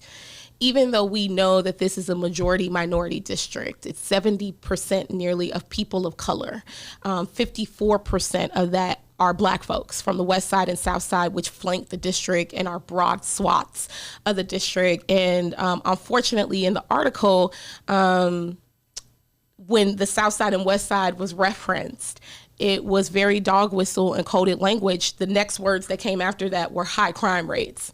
And that was all that was mentioned about it. But what we do know for a fact is that the incumbent has been able to keep a stronghold on this seat because it is a predominantly Black district, in the same way that Bobby Rush has been able to keep a stronghold on his seat in Illinois 1. And so, for me, I think that given the political atmosphere that we're in right now, we have to be very careful about that coded language, because in my opinion, you don't get to a Donald Trump by the white supremacists and the blatant racism that has gone on in this country. We get there by the subtle nuances. And we are just suffering from an identity crisis in the Democratic Party, period. And I think that when you have strong, young, progressive, African-American candidates who are running in Black districts, that we need to be careful with the words that we use around that. I felt like it was an erasure of the working class communities in that district. And it's also the culture, and I think you touched on this brilliantly in the last segment, of corporate Chicago, that we don't have to deal with those people. District could change if we would only just get rid of those sides of the city. Well, you can't get rid of those sides of the city, right? You can try, and we have seen a political and strategic effort to push people out of these communities. So our campaign is striking back and fighting back on that narrative. And I think it's just a complete lack of understanding of the district when you use language like that. I don't think any candidate who uses language of we have to ignore the West Side or South Side, or that the only transformation happening in the district is the loop, they're going to be sadly mistaken on March 17th, because that is the way that we win this seat against an incumbent is that you have to go deep, deep, deep into these neighborhoods that are working class neighborhoods, Black neighborhoods, brown neighborhoods, and you got to crush all the doors in order to do that. And so it was just very tone deaf. I didn't like the coded language of erasure of these communities, and we're pushing back on that narrative. Mm-hmm. By the way, I feel compelled at this point to mention that Anthony Clark was also running the race. He's been on the show many times. I'm sure I'll invite him back as well. Kina, going back to something you said, I took notes on it. Identity crisis in the Democratic Party. Yeah. What did you mean by that? I think that why did it take, we'll talk obviously more about this, but why does it take so long for us to impeach or call for an impeachment of this president? Right? This idea, I reject the notion that it's working class white voters versus everybody else. I reject the notion that we can't work on workers' rights and criminal justice reform at the same time. And I think that we're pawning this hurt off on one constituency at the time, and we don't have a cohesive message of what that is. And I think it's a generational battle that's happening in the Democratic Party, where you see a clamoring and a sense of urgency coming from folks who we could be expanding the electorate with, immigrant rights groups, women's rights groups, workers' rights. When the labor unions stopped voting for the Democratic Party, the way I feel about what's happening nationally is that all of the pushback that we're seeing from even the freshman Congress people who have come in and established Democratic leadership shows the lack of direction of who we are as a party. But the truth of who we are is that we are a party that fights for workers' rights and women's rights and social justice. We are the party that will tackle and have the difficult conversations about race, right? And not back down from that. And all of this middle of the road, moderate, very critical and urgent issues that are happening in our country right now is setting us back. We have to build the base in 2020 in order to take this administration out, because the Republicans know who they are. They know who they are, and even if they don't agree with it, they're going with it, right? Because they want to win. And so it's time for the Democratic Party to be held accountable and to elevate new leadership. And that was one of the impetus for my run. Well, one of the, when you said generational battle, I had a smile because so many of the millennials I know, and this goes back to 2016 as well, the candidate they gravitated towards was the oldest guy in the race. And in this show, a lot of people come in, they make fun of old white guys. And they're evidently making fun of Bullable but it's ironic that the old white guy in the race, Bernie Sanders, is like, in many cases, the freshest voice, talking about issues that really matter to people, really resonate with people. These are age-old values that should be at the cornerstone of the Democratic Party. Why they're not, it's a whole other story. But it is interesting. I got to give your generation credit for one thing. Just one thing. No, more than one thing. The only thing. You're not closed-minded about age. I follow just... You know what I'm saying? So, like so many young people embrace Bernie. Let's unpack that. Let's park there and unpack that. I think historically young people, this is not a millennial thing. These issues that we're fighting for are intergenerational fights, right? I think that what we're seeing now from my generation is that there are deadlines on climate change. We cannot wait 20 years to figure out climate change. We have 11 years. There are things like gun violence that we cannot wait on. It's an urgent crisis.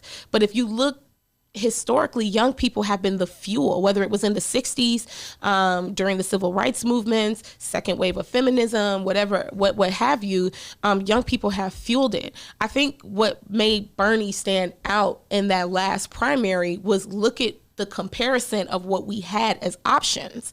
We had Hillary Clinton, who had been deeply rooted in, already established and grandfathered into the Democratic Party. And Bernie had already been a legislator too, but he was not a part of that vein of corporate Democrats, right? He had been consistent on a lot of these arguments that he was making.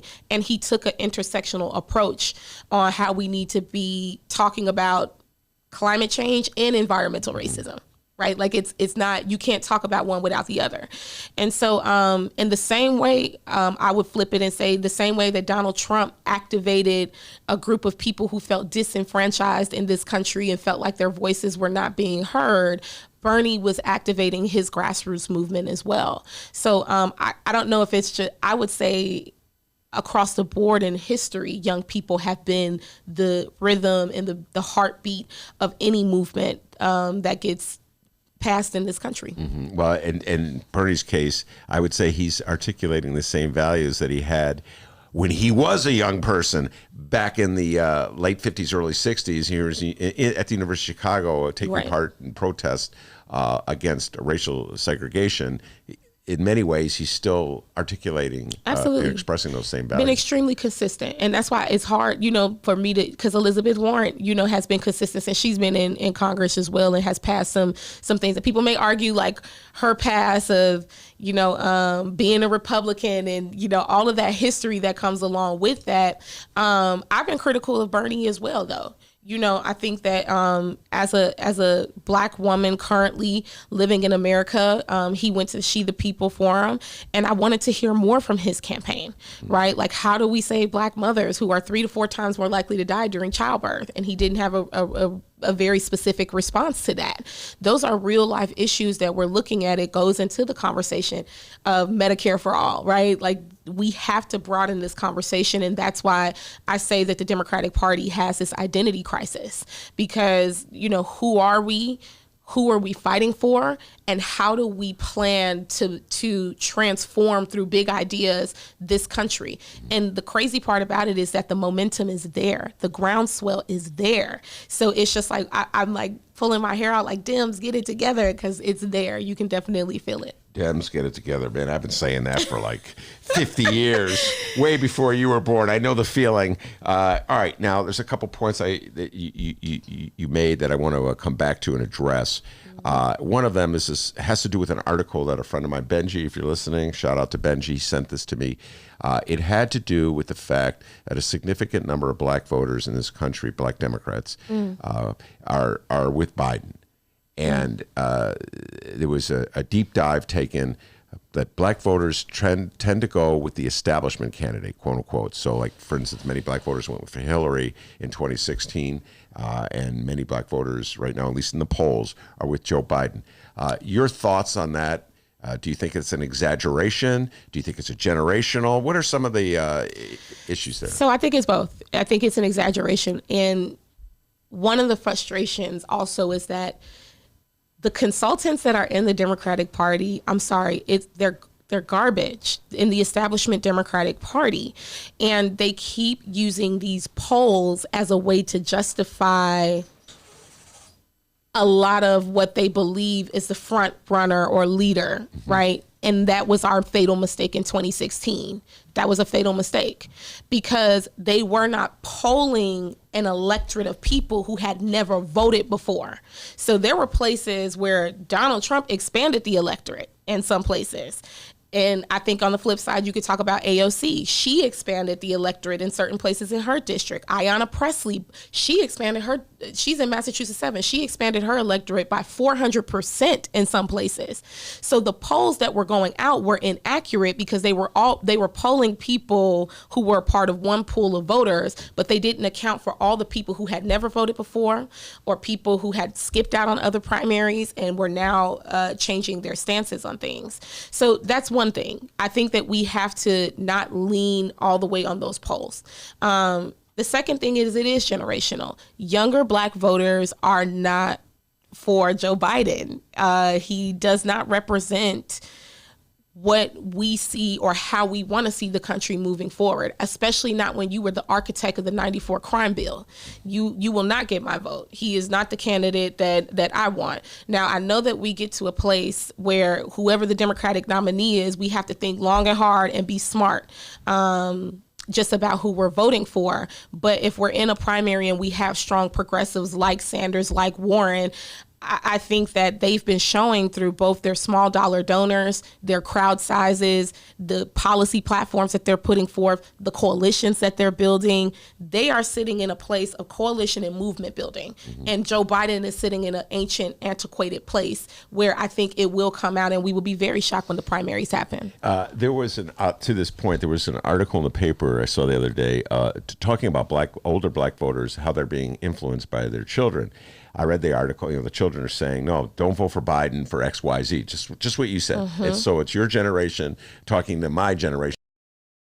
And I just thought back to the conversations I heard so many white people on this in 2016. So follow me on this one, Kina. Okay.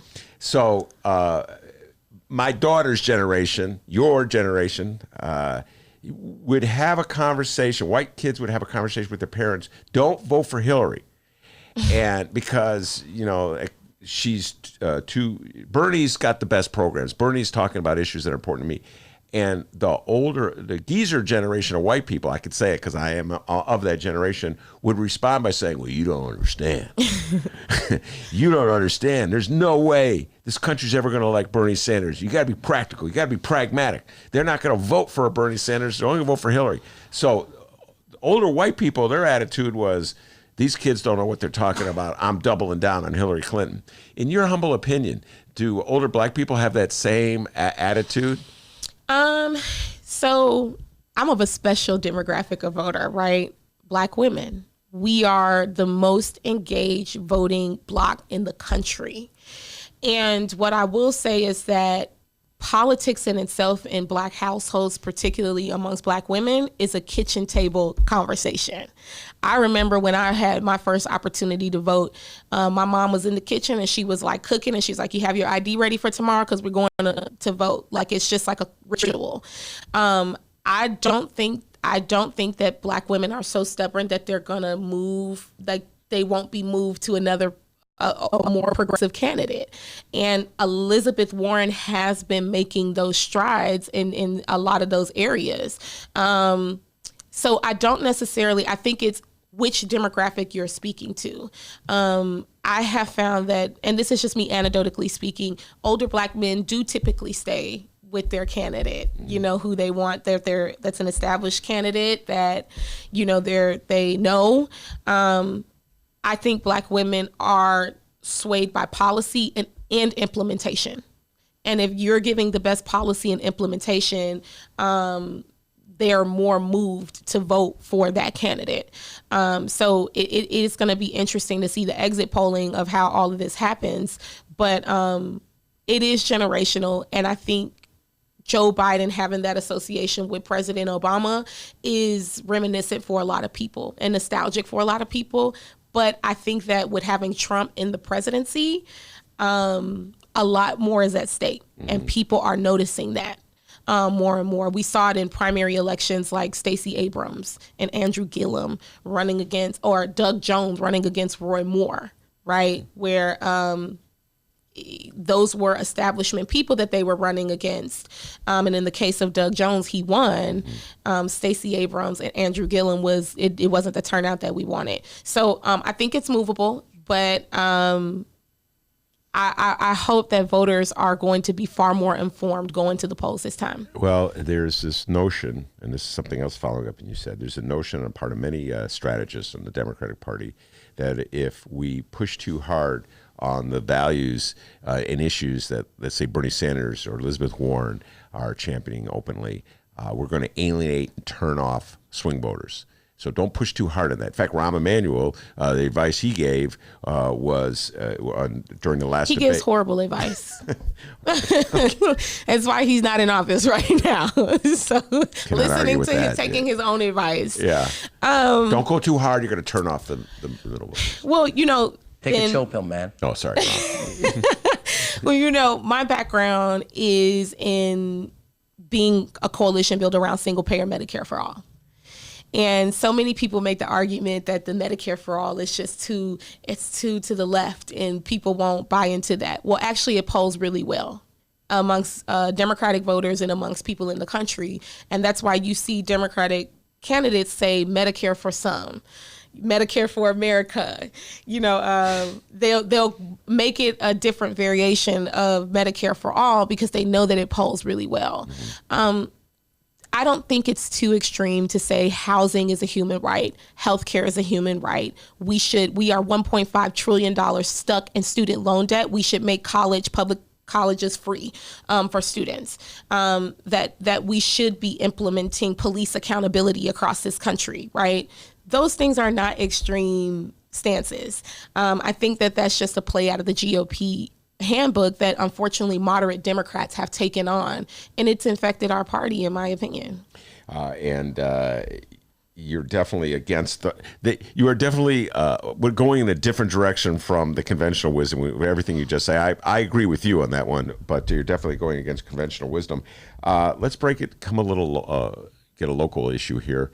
So many Chicago congressmen, again, Kina is running for the Democratic primary for the 7th Congressional District against an incumbent, Danny K. Davis.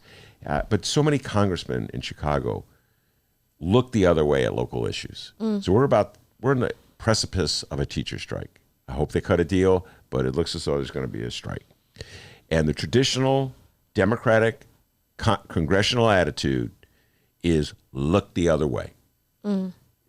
I've had so many conversations. Our next two guests know this. They're historians of Chicago politics. I've had so many conversations with Chicago Democrats about the role of a congressperson or a congressman or congresswoman in Chicago. Should they be a citizen of Chicago, or do they let go of Chicago when they go to Washington, just talk about national issues, either look the other way on local issues, or just join whatever the establishment is? So in 2012, I can't recall any Chicago congressman, and I'm looking at Jacob and Danny, they know.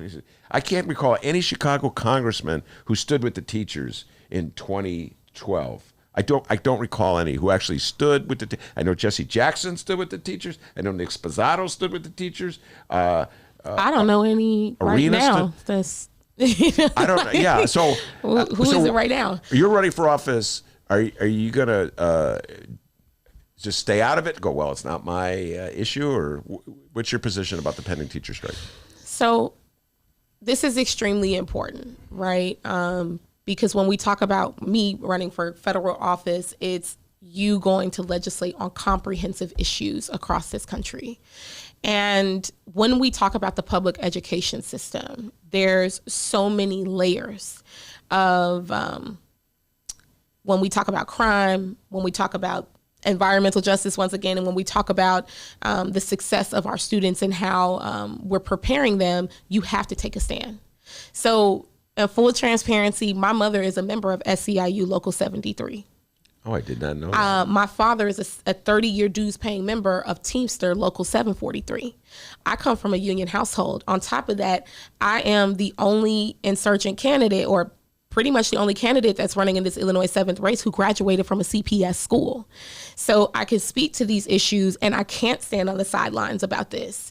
16,000 of CPS students are homeless right now.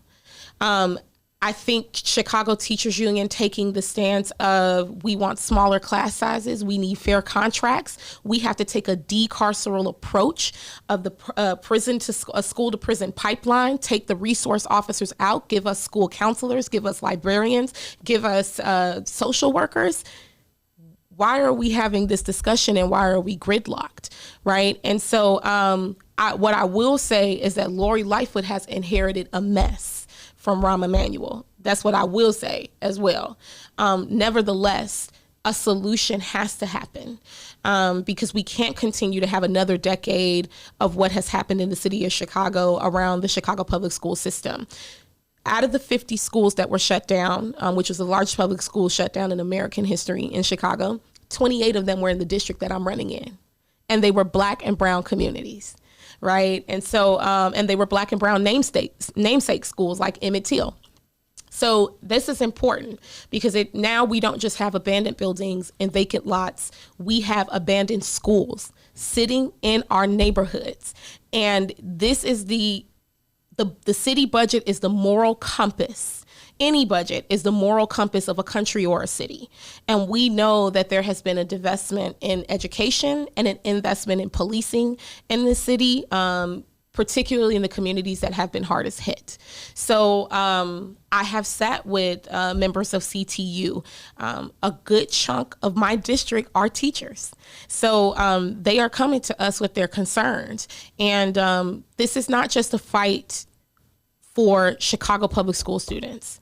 This is about the battle of corporate interests in our country, of charter schools coming and swallowing up the public school education system across this country. This is for all the kids in Louisiana and Mississippi who have lived below the poverty line and have the worst educational ranking in the country. It's for the fact that our students are going off to college in this country and are remedial in reading levels and math levels. This is the battle of the soul of our country. And so I've been proud to see how the unions have stood tall with each other. And like I said, unfortunately, Lori Lightfoot inherited a mess when she stepped into office. And I hope that they come to a solution. But I could see why these teachers are not backing down. If they don't come to a solution, would you be one of those candidates who gets on the picket line with the teachers? I have to. I come from a union household. I have to. I'm a CPS student. I have to. I live in the Austin community. I've seen what has happened when CPD officers have went into Marshall High School and tased a 16-year-old student, right? This is, we are not taking the necessary steps. We are being regressive in a lot of our approaches. And so I have to take a stand on this situation. And I know that the community feels the same way. These teachers obviously don't want all of these students out in the streets because they'll be striking. They're doing this because they love their students. And so I think that we need to be having very innovative conversations about how we eliminate a lot of these problems. But fighting for class size, should not be the fight that we're having in 2019. She is Kina Collins. She's running for Congress in the 7th Congressional District. Kina, thank you so much for coming on. I really appreciate it. Thanks, Ben. All right, and the political know-it-alls are on deck. We're going to bring them on after this. Hey, everybody. What you're about to hear are the piano stylings of Jeff Manuel.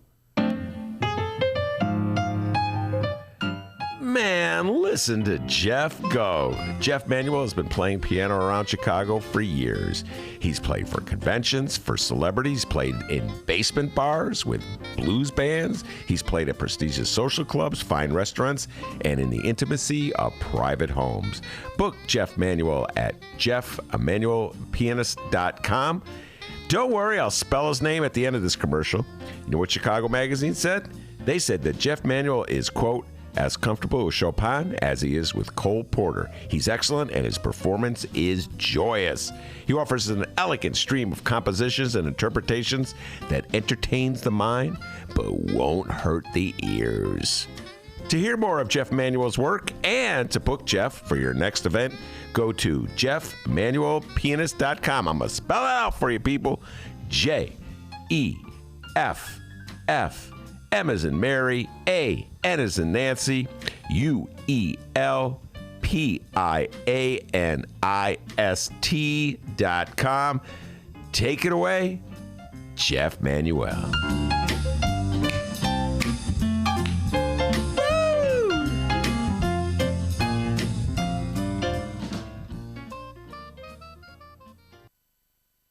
One of the things that I am most proud of as mayor is our unequivocal support of immigrant and refugee communities. Now, why do I reference this important work in a speech about municipal finance? Because our growth strategy has to include continuing the reality of Chicago as a welcoming city. Contrary to the xenophobic rhetoric, immigrants contribute to our economy in significant ways. They always have.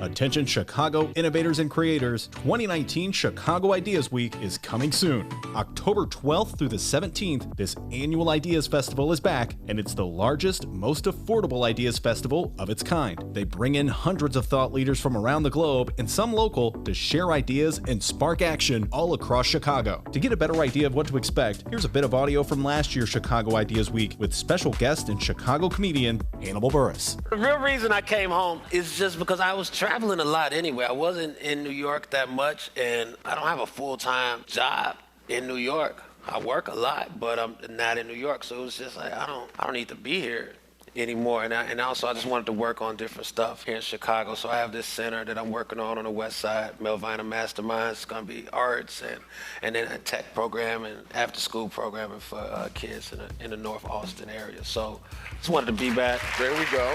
October 12th through the 17th, it's 2019 Chicago Ideas Week. Tickets go on sale to members on August 22nd and to general public September 10th. Once again, if you're an innovator or creator in the city of Chicago or even outside the city, you must join us for Chicago Ideas Week, October 12th through the 17th. For tickets and event information, head to chicagoideas.com. That's chicagoideas.com, and we hope to see you October 12th through the 17th.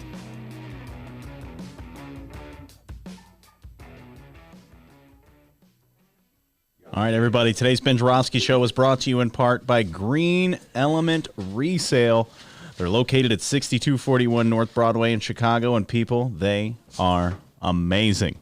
Best thrift shop in the city, if you ask us. I mean, they're sponsors of the show, but they are really good, all right?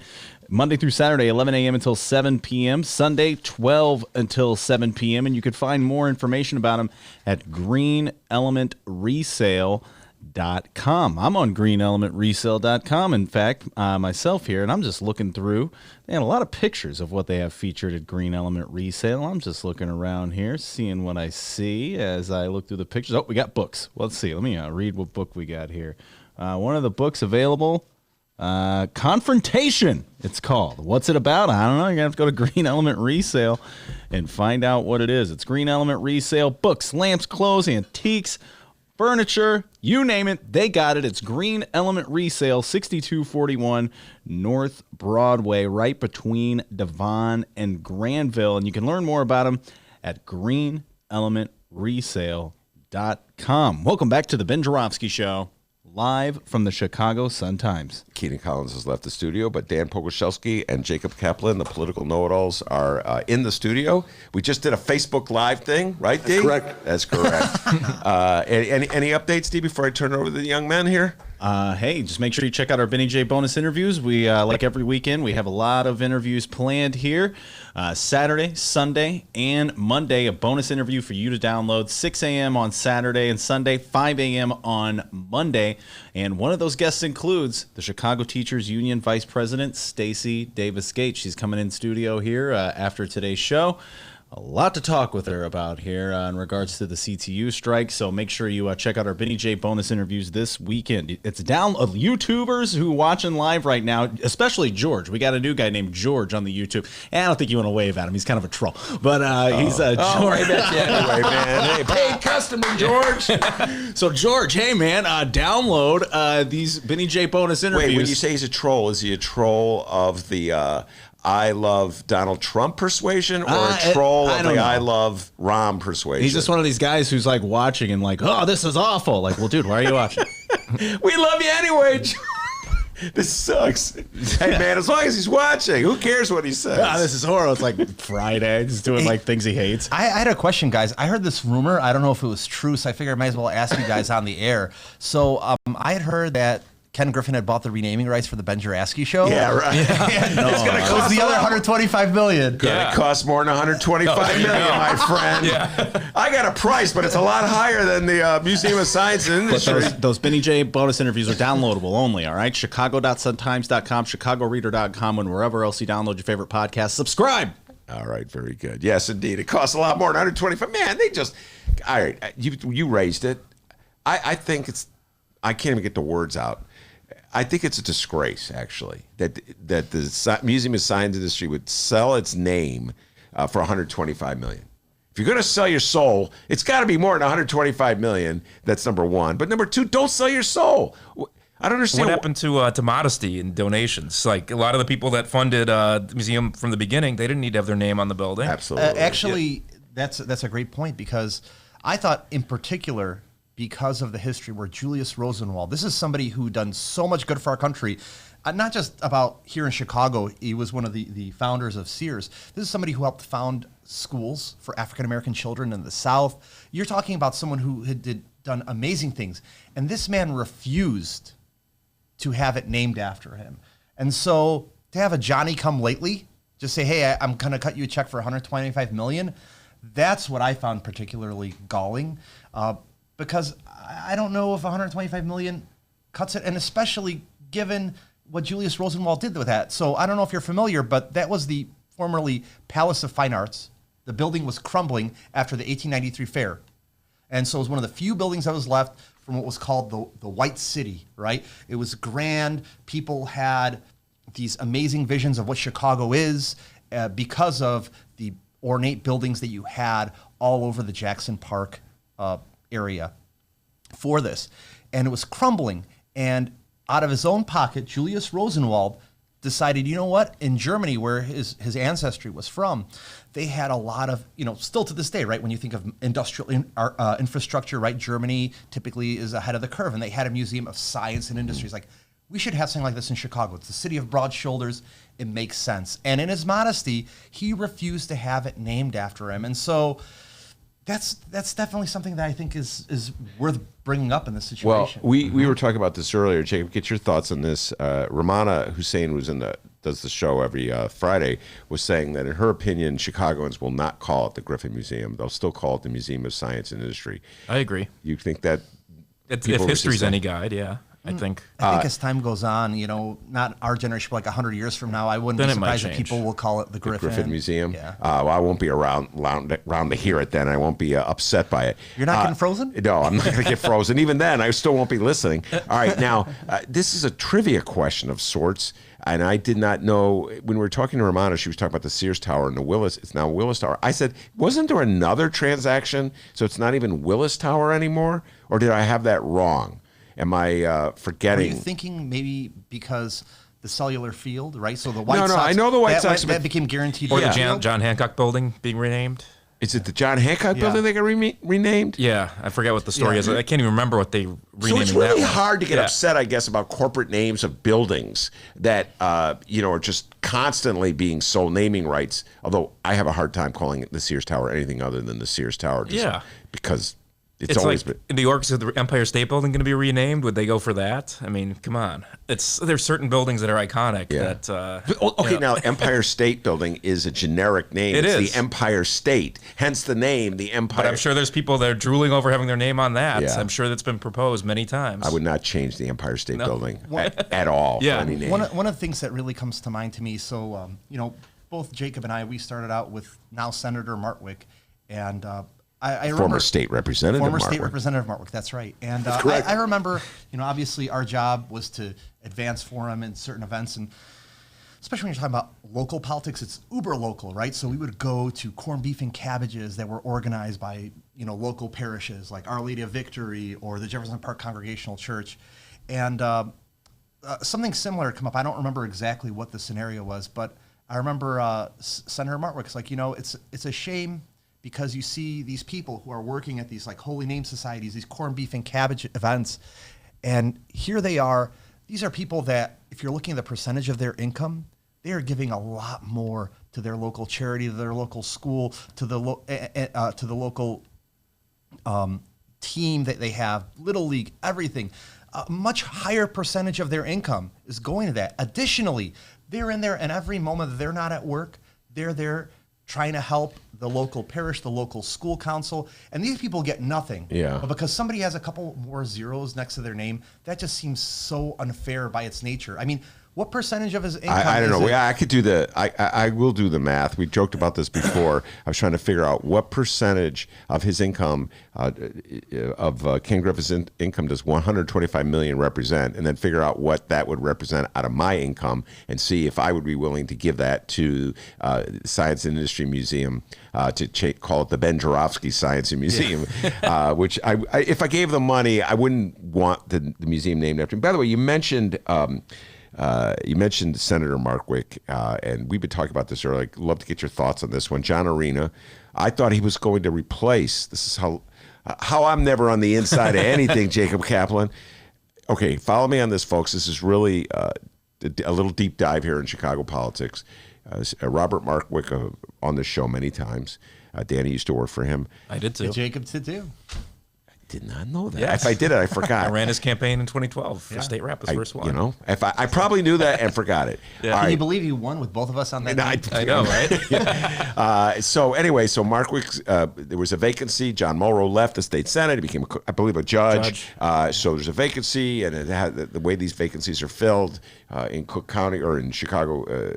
Politics is the committeemen get together in the district and they select somebody. I figured Martwick was in to get state senator. I was putting all my money in Vegas on 45th Ward John Arena being nominated or named to fill the vacancy.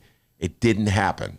And now then the word broke last week that young John had taken a job with Lori Lightfoot in the planning department. Did you know this was going on, Jacob, or is this news to you? I had rumblings this was in the works for a while. Yes. Kaplan knew. So you weren't surprised by it? No, I wasn't surprised. It took longer than I thought it would, but I was not surprised. And I know some people were up in arms, especially up in the neighborhood. Oh, how could you hire this guy? But I mean, so if somebody loses office or they're no longer qualified to hold any jobs in government or anything like that, I don't know. People make some ridiculous arguments when these types of things happen. So, well, of course, the argument is there's hiring freeze, and that's a fair argument. Very fair argument. Yeah. But I saw some other arguments that I didn't quite agree with out there. But that argument is fair, I think. Yeah. Why in the middle of a hiring freeze when you're right before you a strike? Yeah. I mean, yeah. It's the optics. Isn't that what they call that? The political optics of it. The other argument that is made, and get your thoughts on this one, is, follow me. I remember this argument with Sue Garza. She's a 10th Ward alderman, and she defeated a gentleman named John Pope, a very close, contentious relationship election. And after that election, Rahm Emanuel appointed Pope to a job in the water department, named him a job in the water department. It was widely viewed by people in the 10th Ward, Sue Garza especially, as an effort to keep him alive and going strong so that he could run against her in the subsequent 2019 election. It did not happen that way. John Pope is pretty much retired from electoral politics. That's, I think, underlying concern of folks on the Northwest side. Jacob, do you think that's legitimate, or do you think John Arena is out of politics? Oh, I don't know. You'd have to ask him. I wouldn't be surprised if he tries to run again in the future. Wouldn't surprise me. But I think for now, he'll be happy with this job. And the one thing is, I live in the 45th Ward, and you can criticize John about things, but he was great on economic development issues in the neighborhood, and he did great jobs in Jefferson Park and Six Corners at bringing new businesses in, and that's basically what he's been hired to do for the city now. So I think that it's well within his wheelhouse, and it's a perfect fit for him, honestly. All right. Well, I good for you, John Arena, to get the job. I'm just like the timing is a little awkward. We're in the middle of a John high Arena button there too. Yeah. All right. Now this is let's move on to this. Dan brought in all these buttons before we get into some of the other issues today. I'm just having a fun. These are political buttons, and you've been telling me for. Did I own the naming rights for the button collection here at the Ben Joravsky Show? Yeah. The Daniel Pogorzelski honorable button collection. There we go. There you go. They're the buttons, and I just plucked from them 3 buttons here to talk about. And this would require what young Daniel has been saying for a while is that I should put up. The buttons gets kind of banner or something, and then hang the buttons on. And there's some great classics. So I really or a corkboard. A corkboard, yeah, that would be good. This one here, I'm showing this to the camera, but for the download, the podcast, it's a button. I don't know what it's for. I guess it's mocking Republicans. It shows pictures of George W. Bush and John McCain. It says GOP. Liars, thieves, and sinners. Where'd you get this button? You know, I try to hustle all the time for buttons, so I don't know where I got that particular button. Nothing memorable shoots out at me, but yeah, it's a good one. Yeah, I mean, that was back then. Yeah. Now it's so like who put this button? Is this a Democratic button that's mocking? It was someone selling it. So usually, so you'll sometimes see like at street protests or events, you'll actually have where people will be selling them. Or sometimes, so for example, Jacob and I, we've both gone, last year it was in Springfield, if I remember correctly, the American Political Item Collectors Conference. Yeah, they have Midwest events too where you can just go trade buttons. It's a lot of fun. So. And, well, Dennis is showing the button, and then it's just picture of images of all these Republican presidents surrounding him. And then, of course, this button brought back memories. This is Bill Clinton for president, 1992. The Dr. Show. Look at that, man. Clinton brought back memories. Did you support Clinton in 1992? I was 7 years old. Oh, you're 7 years old. Too young, man. Right, let me put the button up and you do the Clinton impression. If you're downloading, you're missing out. Go, Ben. Hi, Jacob. Bill Clinton here. I've always liked you and your 45th Ward, Chicago. And, nice work. Rob Martwick's a great guy. And stop making fun of John Arena's new job, all right, Ben? That's my Bill Clinton imitation. It's a pretty good one. Yeah, wait, look at this button. Hold on. This button. Look at this. What is this? Hold on. Gilmore Girls. I've discovered. How'd that get in there? Well, he loves it. I love the Gilmore Girls. Yeah. It's kind of a weird thing that I've developed over. In one day, I saw the Gilmore. And one last. So, yeah, Bill Clinton for president brought back memories. Bill Clinton looked very young. And then what's this one? The last one. My ideal political party. Star Trek. Oh, duh. Beat me up, Scotty. Yeah, right? I needed a millennial to help me with that one. Where'd you get that one? You know, someone was selling it. Or trading. It's just, you get so many of these. Where did you, by the way, Ben, get this Harold Washington bust? I can't remember who. It comes from our good friend Hector on Facebook. Look at that, Hector. Nice. Wow. Everybody knows, I make no secret about it, That's that 3D in printed. my opinion, Harold Yeah, you Washington can is the greatest mayor the city of Chicago has ever had in my lifetime. I cannot speak for lifetimes. I agree, too. Before, okay, we're in agreement on that. Yes. Greatest mayor the city of Chicago has ever had. No one, in my humble opinion, has come close. Yes. All right. So Hector must have heard that, and he sent this to me. It's very cool. And so I'm really happy to have Harold. I'm proud to vote for him. I voted for him twice. And he won last mayor you voted for won probably. Oh, actually, no. I voted for Lori Lightfoot. You're killing me, Ben. Come on. I voted for Lori Lightfoot. I'm very. I'll be honest. I'm open the truth about comes this. out. Well, no. I pretty much was open about it at the time. I had my issues. I've discussed it many times with many people about Tony Perkwinkle. Do you regret your vote for Mayor Lightfoot yet? No, I do not regret my. That's a great question, and thank you for putting me on the spot. I've been learning. Very disappointed with what's going on with the teachers. I was very disappointed with her decision to fight the Grassroots Collaborative suit against Lincoln Yards. I was disappointed because it was contrary to some of the things she was saying on the campaign trail, particularly about Lincoln Yards. So I'm not at the stage where I say I regret it, because maybe she could cut a deal with the teachers. I'm just trying to be positive. Maybe. I hope so. All right. Yeah, maybe. Yeah, I think we all hope so. Yeah, we all hope so, and I hope she hires the social workers, nurses, and that any civilized school system would have, and put it in the contract, and not make it part of the budget. Jacob Kaplan, you've been around. You know about how they play games with budgets. Of course. Right? And it's not that much money that's being, come on, the grand scheme of things, Well, Jacob is the executive director of the Democratic Party. Tony Prickle's the head of the Democratic Party. When Tony Prickle came to the Hideout, this is 2 Hideout shows ago. I don't think you were there. She was very funny and very honest. She said she learned about budgeting from watching Richard M. Daley and the games he played with vacant job positions. So the notion that by saying you're going to hire a nurse or hire a social worker and making a budget position is far different than actually hiring a nurse, putting a nurse in a school. It's a vague promise. You put that on the budget, then you can spend the money for something else. That's Richard M. Daley. Figure that one out, Jacob. And, absolutely. So anyway, I'm hoping for better things from Lori. And we all are. Yeah, we all are. Here's a question. I was curious, with the movement for an elected representative school board here in Chicago, has that at all come out in negotiations, whether the mayor would support that? I don't believe that's even on the table. I've not heard anything. Obviously, I'm not sitting at the negotiating table, but I have not heard that, and it's definitely not a strikeable issue. Obviously, that's one of the issues that's making this a very complicated negotiating session, particularly for the teachers, is that the state law that passed in 1995, when you two gentlemen were too young to know about it, it was the quote-unquote school reform bill, changed the law so that Chicago. The teachers in Chicago can only strike over a couple of issues, money issues primarily, and you cannot strike over lower class size, and you cannot strike over other employees in the schools, which are 2 of the most contentious issues in this negotiation.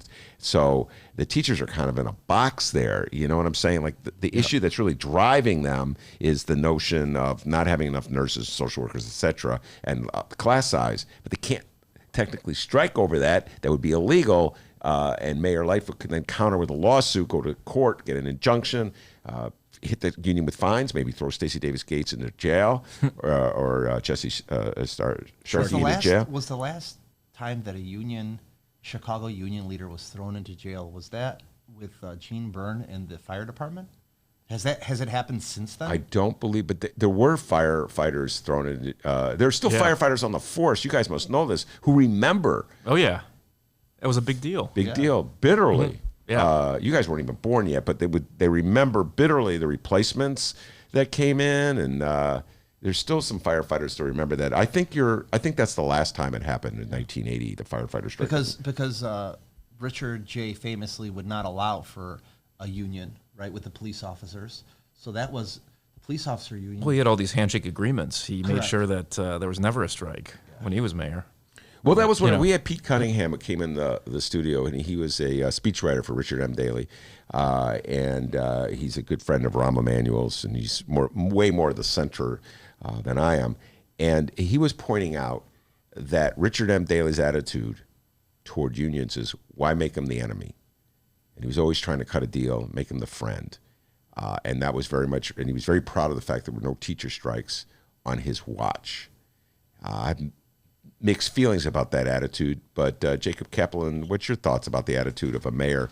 Make no enemies, let's just be friends. Well, you got to wonder, well, number one, it goes back to a lot of the principles of unionism, which is what happens when management and it gets too friendly with the union leaders, which I think there was some of that happening as well, where some of the union leaders may have been too friendly with the mayor or the administration, they really were the workers getting the best deal, and was the city getting the best deal? And there's arguments that kind of creates a conflict in that regard, and people shouldn't be too close. That bargaining is a natural, process every time, and that's how these things get worked out. So I don't know. Every situation is different, but just from my union background and all that, I get a little weird when unions are too close to management or to the heads of government in this case. I think that those are 2 different roles. So, Dan, what's your thoughts on it? Well, on the one hand, if you're in the position where you're the mayor, right, you shouldn't want to try to demonize the unions. Look what happened with Rahm Emanuel, right, who tried to. We all remember the famous, expletive directed at Karen Lewis, right? But as Jacob said, it's up to the unions to make sure that they're still looking out for the interests of their membership. Yeah, it's what unions are about. In the 90s, it was a little chummy with the Chicago Teachers Union and Mayor Daley. That's for certain. All right, so since I have the two of you in studio, Jacob, I have to ask you a Lori Tony question. Of course. Lori Lightfoot and Tony Preckwinkle obviously ran against each other for mayor. It came down to a runoff. Lori was the decisive victor. We've talked about this many times, Jacob, with you on the show. In the aftermath, it seems as though there's still a reservoir of bad feeling between the two. I think the media loves to continue that narrative. I gotta argue that. Go ahead. Just the other day there was a story about how this is really Tony Preckwinkle's proxy war with Lori. She's basically pulling the strings on the unions, and they all want to get back at Lori because they back Tony. I mean, that's ridiculous. Tony and Lori have had good talks, including very recently since the election. Actually, Mayor Lightfoot agreed to co-host our party fundraiser for the Cook County Democratic Party next month on November 5th. So, that's something where we're working together, and Lori has agreed to be on the invite for that event, to show up to it. And so we have a good working relationship there, Tony and Lori. And I think that, Tony certainly got the support of the teachers union and SEIU during the mayor's race, but that doesn't mean that she's now pulling the strings on this strike. So some of the narratives out there, I think, are a little ridiculous and are being stretched to a large degree. Yeah, I agree with you about that narrative about I look at it from the teacher's perspective. So they're going on strike. They're like mindless pawns in this game, just exposing themselves to a lot of economic hardship, potentially, going without paydays because they're trying to redo an election. Come on. Yeah. That is a pretty absurd argument. All right, let's talk about the general direction of the Democratic Party as we head off to the middle of this impeachment. The last time you guys were on, it wasn't impeachment. Pelosi had not joined. None of this stuff had blown out. I don't think Ukraine had happened yet. Well, it had happened. We just didn't know about it. Yes, it happened. The phone call. It wasn't made public yet. Yeah. So are you guys in the? We were in Ukraine at the time Giuliani was supposed to be there. Yeah. The two of you? We arrived in Kiev on May 10th. That was when he canceled his trip. Famously. Were you negotiating with the president? Breaking news here. We'll see what happens. Yeah, right. Jeez. Did Donald Trump Busted. say, "Hey, Jacob, dig some dirt in Joe Biden"? Yeah. So are you in the about time school on the impeachment inquiry, or are you in the nervous Nelly school? I'm worried about swing voters in Michigan school.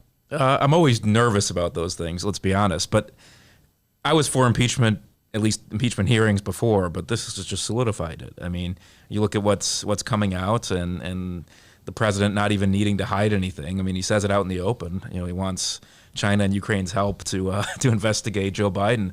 I mean, this stuff is just, and the fact that the Republican Party has still not said anything, with the exception of 3 senators, is just incredible. I mean, it's how can you have a U.S. president colluding with foreign governments to dig up dirt on their political opponent? I mean, that's just saying those words. It's the most ridiculous thing, in my lifetime, certainly in American politics. So, how can we not begin impeachment proceedings when this is happening? It's otherwise you're saying that this is okay and this behavior is fine, and then what's the point of even having a democracy? Honestly, I mean, I completely agree with Jacob. When you look at something like this, is exactly what's going to destroy this country. When you're talking about having foreign powers involved in our elections, I mean, you're literally asking and inviting other powers to be involved in selecting our president.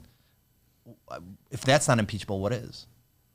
Are you concerned at all about swing voters in Michigan and how this will play with them? I have my feelings on that. I'm just curious what your thoughts are about the notion that if the Democrat that we're losing voters if we go hard at Trump. If that's the case, you can't put the toothpaste back in the tube. Those people have are already not going to be with us if that's the case, because the narrative by the Republicans already, with commercials coming out saying that they're going to use impeachment to try to steal the election from Trump, that's already out there. So at this point, all you can do is double down and try to see this strategy through. I agree. And I think, well, number one, the polls are already showing that people are moving more and more in favor of at least having the impeachment hearings. A majority are in favor now. So I think public opinion is on our side as Democrats. Number two, independent voters are important, and I think some of them are naturally coming our way anyways. But don't forget, it's also just the 50,000 Democrats who didn't turn out in suburban Milwaukee that lost the election for Trump, or didn't turn out in Detroit. So as long as we have our base energized, and I think they are, all based on everything I've seen, I don't know if we have to worry. We still have to worry about independence, certainly, but we have to worry about the base more than anything. This is getting them energized. You haven't been on this show since the last debate, and we've been discussing this immensely. There was a debate within the debate at ABC, had Rahm Emanuel and I'm forgetting the name of the director of Howard Dean's old group. Anyway, Move On? No, not Move On, but whatever. It doesn't matter. The point is that Democracy for America? Yeah, Democracy for America. And they were having a debate where the Democracy for America person. Well, do you got it, D? It's Yvette Simpson, and I have the audio. Yeah, let's say Yvette Simpson. Let's hear what they had to say. All right, just hang tight here. I was just telling you it was Yvette Simpson. I could grab the audio here in a second. I got it. So how's it going today, guys? Yeah. You guys doing good? Yeah, we're doing really well. Just waiting for that audio. I know. Yeah, that's okay. I cut you off guard. When you said Yvette's, I thought he had it. Yeah. Here we go. I think progressives are really where the energy is right now. And I think if you can expand the electorate, which is what we saw in 08, bringing out new voters, particularly brown and black voters, young voters, energize the base where you don't have to change your message much, right? Just go out and get those voters excited. We can win. Hold on, Ron. I saw you shaking your head real quick. What's the rebuttal here? Well, first of all, Donald Trump is going to do a great job turning out our vote. And in 08, as well as in 92, 96, and in 12, is because both Bill Clinton and Barack Obama brought other people, not just people in the party, other people to the party. Thoughts on the debate between Yvette Simpson and Rahm Emanuel? I'll start with you, Jacob. I think I agree more with Yvette on this, but I also think that Trump is bringing more people into our camp regardless, just by being Trump. So I don't think that, again, this argument that we're going to lose all these independents and we're not going to pick up new people, it's hard to think about calculating the math of how this is all going to add up, but I still think it works in our favor, everything how it's going. The reason why we won in DuPage, Lake County, LaSalle County was because of Donald Trump in the first place in 2018. So I think that in and of itself shows that Donald Trump is a motivating factor, because for so long these were bastions of the GOP. Mm-hmm. Donald Trump comes along and that's changed. Mm-hmm. Well, I would certainly hope the Democratic Party does not too closely follow Rahm's suggestion, because I don't think you can, when you're talking about turning red districts or purple districts blue, you're talking about getting swing voters who despise Donald Trump but just can't tolerate him anymore to vote Democrat. That's different than trying to get Democrats who sit out an election to vote, which is what you were talking about, which is the reason why Democrats lost in Wisconsin and Michigan in the last time around. And Pennsylvania. And I don't know if Donald Trump is enough of an agent alone to get people in Wisconsin, Michigan, and Pennsylvania to come to the polls. Do you follow what I'm saying? I think we'll be working on that, though. And I don't think that, unlike in 2016, when, I can just speak from personal experience, the last month before the November election in October, I was like, we were pretty solid here in Cook County, let's be honest, for Hillary. And I was like, where do you want me to go on a weekend to go knock on doors for Hillary? And they were like, oh, don't worry about Michigan, Wisconsin. We'll send you to Iowa. And I'm like, Iowa, really? They had nobody going to Michigan or Wisconsin practically, and look at what happened there. So whose decision was that? It was whoever was in Hillary's, making these political decisions up on whatever level. So I don't think we're going to make that same mistake as Democrats this time around. I think we're going to see a lot of people from Chicago and Cook County going up to Michigan and Wisconsin on weekends and making sure that those votes come out come November 2020. Well, let me start by telling people in Wisconsin, Michigan, how much I love you. Cheeseheads, I love it. I already offered. I'd root for the Packers if they would vote Democrat. I'm trying to cut a deal with Wisconsin. I don't know if I could ever root for the Packers. Do you have any folks that listen to your podcast from Wisconsin? Yeah, because somebody does. I see the numbers. There's somebody out there. Hello, Milwaukee. My guess is they're already diehard Democrats if they're listening to this podcast. But there may be a Republican or two. Are we going to have a Laverne and Shirley intro? Very good, Laverne and Shirley. Young Daniel's showing a little nostalgic. We get kicked off for copyright, so we cannot do that. By the way, are you concerned as I am about the advantage that Donald Trump has, at least in fundraising so far, and so much money being poured into internet advertisements? He has a huge fundraising advantage over the Democrats. Do you think the Democrats can close that? They can close it, but it all depends on how active Democrats want to be. My worry is about the complacency that Democrats might have because we did well in 2018.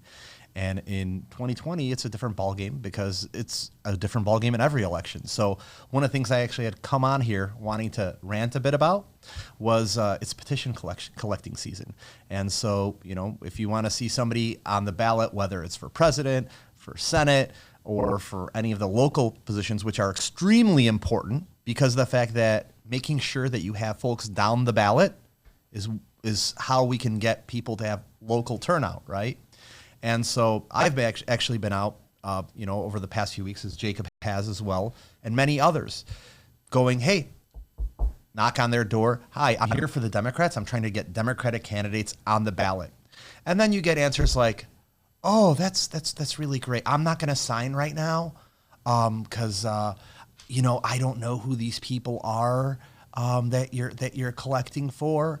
And for those that are listening, if any of you have done this, right, where you are refusing to sign for a Democrat, I just want to let you know that you should really feel guilty. Okay. No, you should. Yeah. You should really feel guilty because you're talking about people like myself, like Jacob, who are volunteering to go out there.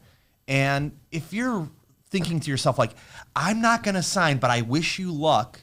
And then you're going to be there like, oh man, that sucks. Like, we lost. And yes, if you don't have Democrats that are running for all these positions, if you're not even, it's not even about like, hey, will you go out there? Because honestly, what 2016 showed us is that voting is not enough.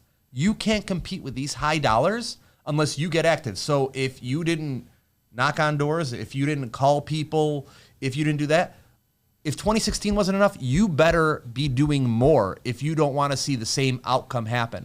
And so to those folks who have done that, who have said, I'm not going to sign for Democrats to get them on the ballot, you're doing it wrong.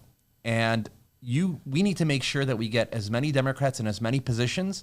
So if you have someone come to your door and they're collecting signatures for Democrats, please sign. Agreed. I mean, and I love it because people are always like, oh, I'm all about democracy and ballot access and all those things. Well, that's the way our system's set up. You have to sign to get people on the ballot. It doesn't require you to vote for them. It's just to get them on the ballot. And you can sign for as many people as you want in the same primary. You can? Yeah, you can. See, I just literally, confession here. If someone comes to me, Ben's confession. If someone comes to me and asks to sign, I'll sign unless I know that person, if it's never happened, but that I actually know that the person is really demented. Like, for instance, I would never sign for a Republican, but there was the Nazi running as a Republican. Would you sign for Willie Wilson? Oh, yeah. Well, Willie definitely would sign for Willie Wilson for mayor. Would I sign for Willie Wilson running as an independent against Durbin? I don't know. I love Willie dearly, but to knock out a Democratic incumbent, I don't know if I'd sign for. That's a good question. As much as I love Willie Wilson, can I get back to you on that? I'm glad that good questions. No, you're asking me good questions. You're a good mentor because I'm balancing my love for Willie Wilson and the value I think he's brought to Democratic or to city politics, I should say. It's a nonpartisan race. He's the reason there was a runoff in 2015 with Rahm. So my love for Willie and our disagreement on politics. Willie's way more conservative than I am. He's been on the show. We've argued tax policy strenuously. I'll bring him back on the show. So do I want Willie Wilson? I would sign if Willie was running as a Democrat. Yeah, I would definitely sign if he's running as a Democrat. But I signed for everybody. And I thought you could only sign for one person, Jacob Kaplan. In municipal races, but not in these crazy laws. What is the justification for having a distinction between a municipal race and a municipal race is nonpartisan? That's no justification. That's just an explanation. The argument, I guess, is in the same primary. The whole point is it's a primary, so you should be able to get as many people on the ballot for a primary. And not for the municipal race. We just want one candidate. It's not a primary. It's just, it's you support one person. I would contend that the reason why you can only allow one signature in a municipal race is to protect incumbents. That is my position, young Daniel. What do you think about that? I think it's a fair argument. Okay, it could be, but I will say people like to act like it's the old Chicago way. It's so easy to kick people off the ballot. It is not easy, and you can look at some of these ward races last time around that had 20 candidates. Some of them, I think, the 20th ward had. What do they have? 18, 19 candidates. I mean, it is. Or 24th ward has also had a ton. I would argue that the election worked great in the 20th ward because the two candidates that ran, Nicole Johnson and Jeanette Taylor, were excellent. Both guests on the show, and Jeanette Taylor is a dynamic, outstanding alderman. So I would argue that the abundance of democracy in candidates worked to the benefit of. Agreed, but people will say, "Oh, it's so easy to kick people off the ballot." It wasn't. Most of those people that wanted to run in the 20th ward got to run. So, valid point, young Mr. Kaplan. Valid point. The some people that he's alluding to is me. I didn't say that. Yeah. Wah, wah. All right, now. Wait, that's not copyright infringement, is it? Yeah, I think it is somewhere. That's correct. Thank you, Robert Mueller. All right, before we head out the door.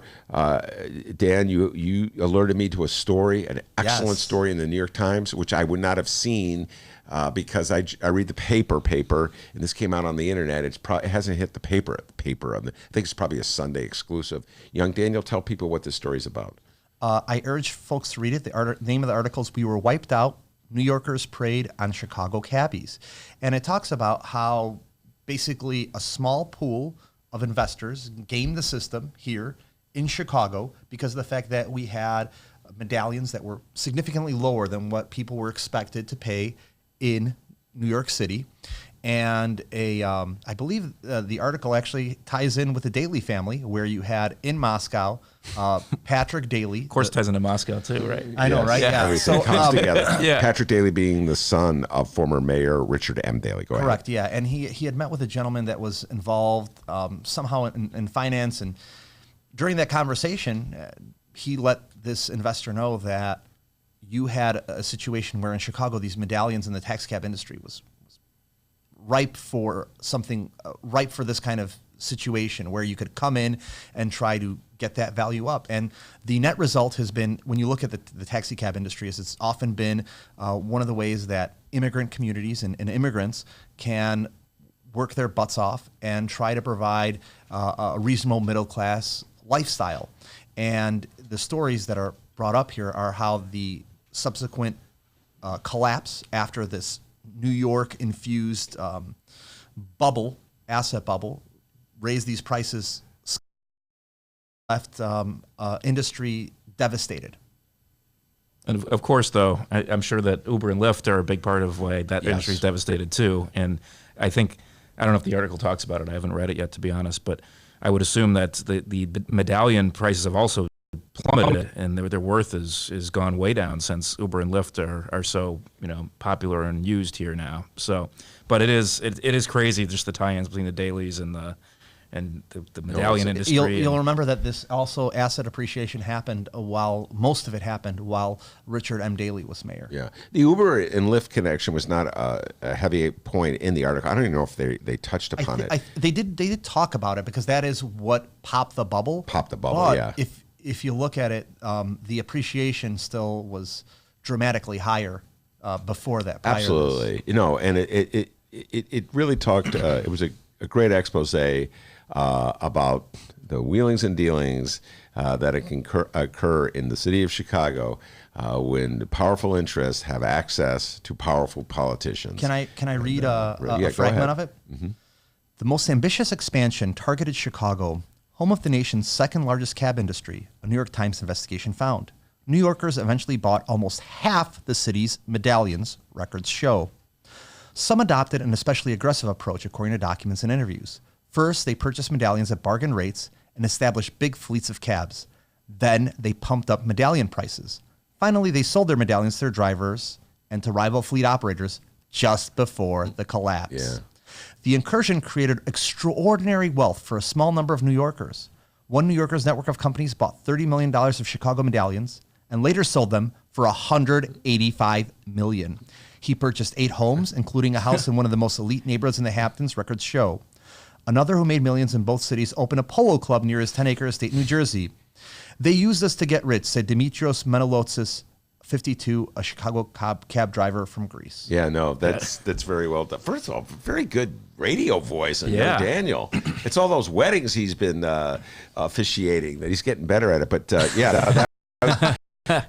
that is a key takeaway in that article. And again, the bubble burst, and a lot of Chicago cabbies got screwed. They were these people were led to believe that, like, hey, this will be a good retirement nest egg. Why don't you purchase it? It's appreciated so much because it had gone on for years, and then it went down. All right, we have to head out the door. Any last thoughts you want to make before I let you go? Jacob, you have anything you want to leave people with before you head out the door? Nope, just it's petition time. If anybody wants to help get Democrats on the ballot, cookcountydems.com. We always welcome volunteers, and if somebody comes to your door, like Dan said, please sign their petition. I sign every petition. All right. Okay, every petition. I'm not accusing you, Ben. I think I signed Tony Preckwinkle's 3 times. I didn't even vote for her. wait, every petition you sign Republican Libertarian petitions? No, I'm talking about Democrats. I'm just making sure. Listen, you said man, every, sir. I have to say this, and I say that I've been so. It seems like I've been a Democrat my whole life. Who am I kidding? You know what I'm saying? You have a button there that talks about Star Trek being your favorite political party, so I have to make sure. I didn't even know what it was. So I have a lot of issues with the Democratic Party, and I've been fighting Democratic candidates my whole political career, my whole journalistic career. But who am I kidding? I've been a Democrat my whole life. I cannot recall a Republican. I'm trying to think, did I ever vote for a Republican? Judy Bartopinka? No, I voted for Bernard Carey over Richard M. Daley for state's attorney in 1980. How about There you that? go. I had to go back in time. That's a way back. Eyeball. Yeah. See if you got a button for Bernie no Carey. love for Judy Bartopinka from you? No, I voted for the Green Party candidate in the 2006 election. For 10 trivia points. What was his name, Jacob Kaplan? Green Party candidate for governor in 06? Yes. Was it Rich Whitey? Whitney? That's right. That's the joke that was a everybody joke. made. I know. Whitney. That's right. Whitney. Yes. All right. I voted got it for right, her. though, right? Okay. Yeah, Boom. You got it right. He got his credentials for today. Yeah. Political know-it-all. Political know-it-all. We'll end it with that. Thank you. Hey, wait, very what much. about me? I don't get a shout-out? Oh, wait. You don't get a shout-out for knowing? You want a question? I was gonna say like my little shameless plugs. So number one, want to give a shout out to Levante Stewart, my coworker who was on this show. Did a great job. Who said he's going to be listening today. So Levante, you are the man as always. South Shore's finest. And then a little bit of shameless self-promotion. I'll actually be in featured in a documentary for all those people that are up at 1:30 a.m. on Saturday morning. So if you have a really late Friday night, there's a documentary called A Night on Milwaukee Avenue, which talks about the history of Poland's music scene, where on Milwaukee Avenue, you had some of Poland's most famous rock stars that made Chicago's neighborhood of Avondale home. And they're going to be showing that documentary at 1 in the morning. So put it on your DVR if you're a music nut. On what station? On WTTW, Channel 11. Thank you, Jacob. Yeah. Saturday morning at 1 a.m. All right, very good. And also, Dan does something else on his spare time. Winter time's almost coming, people. So, it's that time of season. It's about to end. I do this for you every time, Danny. It's no problem. He's an ordained minister, guys. So we always do this commercial. If you are looking to marry that certain someone, the one you love, well, there's one man that can take care of it for you, Dan Pogorzelski. So, if you want to get married, the only question that you need to ask is, Danny P., will you marry me? Dan Pogorzelski, ordained minister. Yes, indeed. Hope you're getting a cut of those proceeds. Yeah, I'm not. I have to give you props that literally because you made this into such a big thing that I changed my Facebook for a while where I just had, you have your little slogan. Yeah. So for a while, my slogan was, I will officiate your wedding. That's awesome. Danny P., Jacob Kaplan. Also want to thank Kina Collins, running for Congress in the 7th Congressional District, and Ramana Hussein did an outstanding job as she always does. The man, the myth, the legend behind the board there. You know what's this music we're ending with? It's for you, buddy. Yeah, man. This is Carol Kings. He loves the Gilmore Girls, guys. I got to run home, folks, and watch more Gilmore Girls on Netflix. Give yourself a raise, Dr. D. Take it out of petty cash. See you on Tuesday, everybody.